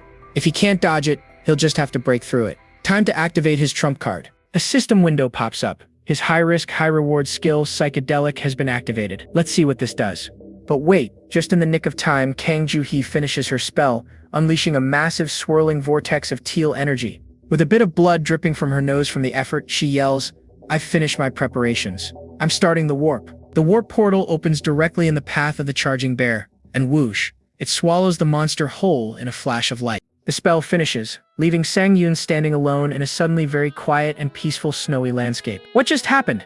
The others rush over to check on Juhi, who immediately collapses to her knees, completely drained from that massive spell. Looking on from a nearby cliff, Sang-yoon breathes a huge sigh of relief. Holy smokes, that was way too dangerous. He realizes that if his attack hadn't connected to trigger the gluttony state, the bear probably would have just eaten him instead of the bait. The bear is now chowing down on his poison treat. Looks like the plan was a success after all. A system message confirms it. The bear is in a strong state of sedation. Sang-yoon just chuckles nervously, probably needing a change of pants. With the danger finally over, the rest of the team celebrates their victory. "You're the best, Juhi. The absolute best." And there it is. The final boss, a hulking, blood-soaked grizzly bear monster, is on its last legs. With one last twitch, the beast goes still. The classic system message pops up to announce their victory. Boom. The massive creature crashes to the ground. And just like that, they've cleared the unidentified gate, Frost Hell. Kim Miso thanks Sang-yoon, feeling a bit guilty for getting carried so hard. He just laughs it off, saying it was his idea to come here anyway, so smooth. And for all that hard work, he gets a massive level up. Just look at that smug little grin. He knows he's the MVP. Even so, he admits to himself that the dungeon was no joke. He was in real danger more than once. "Yeah, we saw you sweating, buddy." Just then Juhi pops out of a portal, apologizing for missing the grand finale. Sang-yoon tells her not to worry about it, thanking her for going along with his crazy plan. But she's just glad she got to test her limits. He's genuinely grateful they followed all of his reckless requests. Oh, how sweet. But if he's being totally honest, he'd rather they hadn't come at all. Here comes the edgy flashback. See, back in his old life, raids always ended in tragedy. Even with a 90% survival rate, death always found his team. And it was just a coincidence that he was never the one on the receiving end. He knows being a hero means facing death, but this time around he has a new goal besides just grinding for levels. This time he's going to avoid any needless deaths. He says this while his party goofs off, totally unaware of his dark thoughts. With those somber thoughts behind him, he turns to the team. "Now then, why don't we take a look at our hard-earned reward?" The first clear bonus has appeared. By reaching into the magical fire, they'll each get a reward perfect for them. As Sang-yoon reaches for his prize, a delicate hand grabs his. It's the goddess of luck, here to show off her power. Sang-yoon just smirks, totally intrigued. "If you're that confident, I'm excited to see what awaits me." A system window declares he's getting a unique rank artifact, and a massive list of god-tier weapons scrolls past him. He can choose just one. He's completely blown away. The unique rank is a whole different level of power, my friend. But wait, there's more. Another message pops up. Thanks to the goddess's authority, a hidden effect for high-rank artifacts has been unlocked. Oh right, that was one of the conditions of their contract. The goddess smugly demands his thanks for her efforts, and he practically bows to her. "Miss Goddess, I'll do anything for you." This guy has absolutely no shame. He quickly glances over his shoulder, hoping the others are too busy with their rewards to notice him getting his. Alright, time to pick. But he doesn't even have to think about it, he already knows exactly which one he wants. The great sword of fighting spirit materializes in his hand, radiating some seriously immense power. Its stats are insane. We're talking massive boosts to attack, strength, and agility, plus a hidden knockback ability. What a find. He grips the handle, ready to wield his awesome new weapon, but it's ridiculously heavy and crashes right into the ground. "Wait, what?" He immediately yells out. "Why is it so heavy? What happened to my lighten skill?" Turns out, there's a penalty. Because his Devour Artifact skill removes mana costs, the lighten skill gets nerfed by half. Every weapon will feel like it weighs 100 kilograms. He is so mad. Is this some kind of insurance scam? When was that condition added? Always read the fine print, my friend. Miso asks if something's wrong. Sang-yoon quickly plays it cool, laughing awkwardly while trying to lift the sword. Nope, everything's fine. He looks over and sees his teammates all got amazing rewards perfectly suited for their classes, all thanks to him. Miso insists they can't deny it was all thanks to him, so the party came to a unanimous decision. They're giving him the entire boss carcass and all the magic stone drops. Sang-yoon is completely floored. He tries to refuse, but they insist, saying it's the only fair conclusion they could come to. Overwhelmed, Sang-yoon covers his face, pretending to be moved to tears. "My teammates are so considerate." Internally, though, he's barely holding back his laughter. That's at least 150 million went straight into his pocket. What a schemer. The party steps out of the Frost Hell gate and back onto the streets. They all agree to celebrate another time, because Sang-yoon is eager to go get his new loot appraised. Miso stops, then asks if it's okay for her to call him whenever she wants. Oh, he really wants to say no, but he can't, so he just forces a smile and agrees. He's totally trapped. With a smile, she waves goodbye, leaving a completely bewildered Sangyun alone on the street. Watching Miso leave, Sangyun can't help but chuckle. He never expected to see that kind of expression from her. Meanwhile, the rest of the party felt like they were third-wheeling super hard. Sangyun wonders how long it has been since someone treated him like that. He finds a nice, quiet back alley. You know what that means. It is time for our boy to power up again. He straight up absorbs the faded greatsword. A system notification confirms his lightened skill is back online. Nice. Just as he thought, no bonus stats from that one. What a ripoff. At least the kimbap was good. Alright, snack time is over. Now it is time to check the results of his recent grinding session. He has already hit level 51 after eating 25 artifacts, and his stats are looking insane, especially that strength boost. He also snagged a new hidden skill, Knockback Burst, and a title called Clever Hunter, which restores his stamina. Just one great sword and his strength stat went through the roof. He grins, realizing this gate was an absolute treasure trove. He has 23 available points, and he decides to dump every single one of them into his luck stat. Pushing his luck past 200 triggers a system recalibration, and the result? A new critical hit range from 120% to 600%. A 600% max crit? That means if he gets lucky, he can hit 6 times harder. Are you kidding me? He reflects on his insane progress. What took Daekyung years to do, he just accomplished in 15 days. He channels his power, vowing to keep getting stronger until he finally catches up to the Ghostblade Du Yungsu. But suddenly, a system message warns him that things are getting weird. He was busy plotting revenge on Terry when he gets interrupted. He freezes up. Oh no, he knows this pattern. A whole new wave of constellations is trying to contact him. First up is the Lion King. He seems pretty interested in Sangyun's sword skills. Looks like a total Chad. Then we have the owner of a beautiful beard. He is a stern warrior who respects a good fighting spirit. Seriously, that's his name? And finally, a mysterious figure called the Dark Hunter. She wants to know why someone like him even exists in this world. Even his own patron, the Goddess of Luck, chimes in. She is impressed with the lineup, joking that the Sangyun coin just went to the moon. So there he is, standing before 4 ridiculously powerful beings. He really was not expecting another one of these meetings so soon. He figures his absurd growth rate is part of it, but he knows the real culprit is the Goddess of Luck being a total gossip. With a sigh, he properly checks out who showed up. The Lion King and the Bearded Warrior are famous real-world heroes, but that just makes him uneasy. The Lion King calls him out for looking nervous, and the Bearded Warrior threatens to take his head off. Yikes. This is exactly why he hates hero constellations. They are way too pushy. But the Dark Hunter, now she is even more dangerous. She is the very last person he ever wanted to run into. She is basically a cosmic bounty hunter who tracks down players who break the rules. In his past life, she was notorious for relentlessly hunting players with dual contracts and then ruining them. It was terrifying. After a moment of tense silence, Sangyun grimaces. He does not like a single one of these new options. He knows choosing a constellation is a huge deal that can change his future, but right now the Goddess of Luck is all he needs. Still, with these powerful beings taking an interest, maybe he should be aiming even higher. Yeah, for even more legendary beings. The mythical constellations. Only a handful of players in history have ever contracted with them. He hates gambling, but he might not have a choice.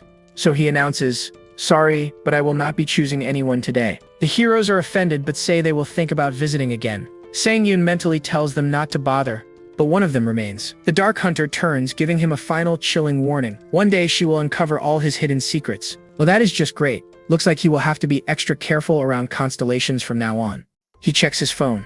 It is 11:25. Time to go, or he is going to be late for his grind. He knows from his previous life that a rift will be opening soon and kobold packs will be coming out of it. They are dog and wolf types just like Cerberus, and he is not missing out on this jackpot. 3 runs a day will not be easy, but he is determined. He's going to get so strong that even the mythical constellations cannot ignore him. Meanwhile, at the Player Association's Rift Management Bureau, an operator is taking a totally routine call. Suddenly, an urgent report comes in, and she shoots up from her desk in total shock. An A-rank rift has appeared at Bupyeong Station. This is a code red, and all available fighters are ordered to mobilize immediately. As she prepares to request aid, the person on the line gives her some unbelievable news. Someone is already there fighting. From a safe distance, a civilian reports that a lone player is taking on the entire horde of monsters by himself. The operator screams for them to evacuate, but the caller hesitates, watching the lone figure tear through the monsters with brutal efficiency. It doesn't look like he's in any real danger, she declares to the stunned operator. So, 11 years ago, rifts also started appearing. These things were worse than dungeons or gates, because instead of humans popping in, monsters could pop out wherever they feel like it. Totally unpredictable. And speak of the devil, a new one just shattered reality right in the middle of the city. Out steps this absolutely massive hooded wolf creature. Looks like he missed the memo on personal grooming. He lets out a big, scary growl, which immediately turns into a look of pure confusion. He sees someone just waiting for him. Sangyun is just standing there looking completely bored by the whole apocalypse thing. He cracks this smug little smirk and goes, "But it's not unpredictable to me." Let's rewind 10 minutes. Here's our guy strolling out of a subway station like he is heading to a coffee shop, not a Monster Mash. He casually looks back, thinking to himself, it's about time. If I remember correctly, and just like he called it, purple sparks start crackling in the middle of the road. Bingo, he found the exact spot. So why does he know this specific spot? Because in the original timeline, this rift was a complete and utter tragedy. Tons of innocent people got wiped out, but not this time. Our hero is here to change the script. And here's the kicker, folks. He thinks it's a good thing I regressed. Ah, the classic regression trope. We love to see it. Turns out Sangyun grew up in an orphanage, so he never knew his parents. But even without parents, he still knows exactly what it feels like to lose people you care about. Yep, his whole orphanage family was wiped out by these monsters. So for our guy, tonight is not just about grinding levels, it is about saving everyone. He grips his sword, ready to go. The rift finally opens all the way, and a whole army of kobold warriors storms onto the street. Let's get ready to rumble. He pops his new skill, Time of Dogs and Wolves. And check this out, it immediately puts the fear of God into these furry little monsters. A dark aura just erupts from him, and the kobolds freeze in their tracks. They look absolutely terrified. Love to see it. He's clearly pretty pleased with himself, smirking like, good? It's working well? Yeah, no kidding, dude. He does note that it is a bit nerfed compared to when he used it on Cerberus, probably because the moon is hiding. But hey, that is even better. Now he has an excuse to show off all his other shiny new skills. What a show off. Next up, he activates full charging, a skill that basically turns him into a human cannonball. One brave, or maybe just dumb, kobold tries to stop him. Big mistake, my furry friend. Because Sangyun whips out a hidden skill, Knockback Burst. A swirling ball of energy just appears right in the monster's face. This nifty trick uses mana to blast enemies away. The more mana you pour in, the farther they fly. Simple physics, right? And with a massive boom, the entire pack of kobolds gets sent flying like bowling pins. The combo creates this insane area of effect attack that just vaporizes everything in its path. Talk about clearing your browser history. He is grinning, thinking this is the perfect area attack. Huge range, massive damage. What is not to love? Plus, his ridiculous luck stat juices his critical hit damage to a whopping 120 to 600%. That is just cheating. But wait, some of them survived. That means it was not even a lethal crit. This guy's power scaling is already broken. So with a totally unhinged grin, he decides to stop holding back. Uh-oh, psycho mode activated. But right then, a white van screeches onto the scene. Is that the cleanup crew or the paparazzi? Inside, two dudes spot the giant purple tear in reality. The driver is just like, got you, very casual. The van slams on the brakes and some guy with frosted tips jumps out. Sir, it is not 1999 anymore. He yells, we're from the Player Association. Where is the caller? Finally, the B team has arrived. A woman points him in the right direction and he tells her to run for it. Good advice, my dude. But his partner stops him, pointing over at our boy Sangyun and saying, bro, I think we should check that out first. And they both just stare, jaws on the floor, as Sangyun casually dances with a giant kobold. They figure out it is a kobold rift and decide to be heroes and help out. Bless their hearts. But Sangyun just yells at them, I'm fine. Do not come closer. I will take it down myself, he declares, charging straight at a big, beefy kobold attacker. He really is a solo player. He needs everybody away so he can activate Face Off, giving him a 20% stat boost. That psycho grin is back as he pops another skill, Psychedelic. It reinforces his body and makes him go super fast. He's just curious what happens when you stack all the buffs at once. You know, for science. He unleashes this absolutely ridiculous counterattack, a giant whirlwind of energy that just swallows the monster whole. Kaboom! The kobold attacker gets blasted into next week, and Sangyun actually compliments himself. Nice shot. Meanwhile, the two association guys are just standing there, completely speechless. Their faces are priceless. The rift collapses and Lee Hyun approaches. Hey, you're Shin Sangyun, right? Sangyun apologizes for asking them not to interfere earlier, but they're just thankful he was there to save everyone. They even call it a miracle. Sangyun just laughs it off, playing it cool. It is fine. Thank God I was just passing by from here. Sure you were, buddy. But Lee Hyun sees right through him and guesses he is already planning his next move. Then he makes a bold request. You're planning to head in, aren't you? Please take us with you. His partner looks like he is about to have a heart attack, but Lee Hyun promises they will just be cheerleaders from the sidelines. A sly little smirk creeps across Sangyun's face. As you wish, he replies. He is totally enjoying this. He can't help but think these two newbies are kinda adorable. Then he catches himself. He is already starting to sound like a grumpy old man. That's because you are, dude. That's a wrap on this recap. Hit that subscribe button to help us keep pumping out awesome content. Catch you in the next one.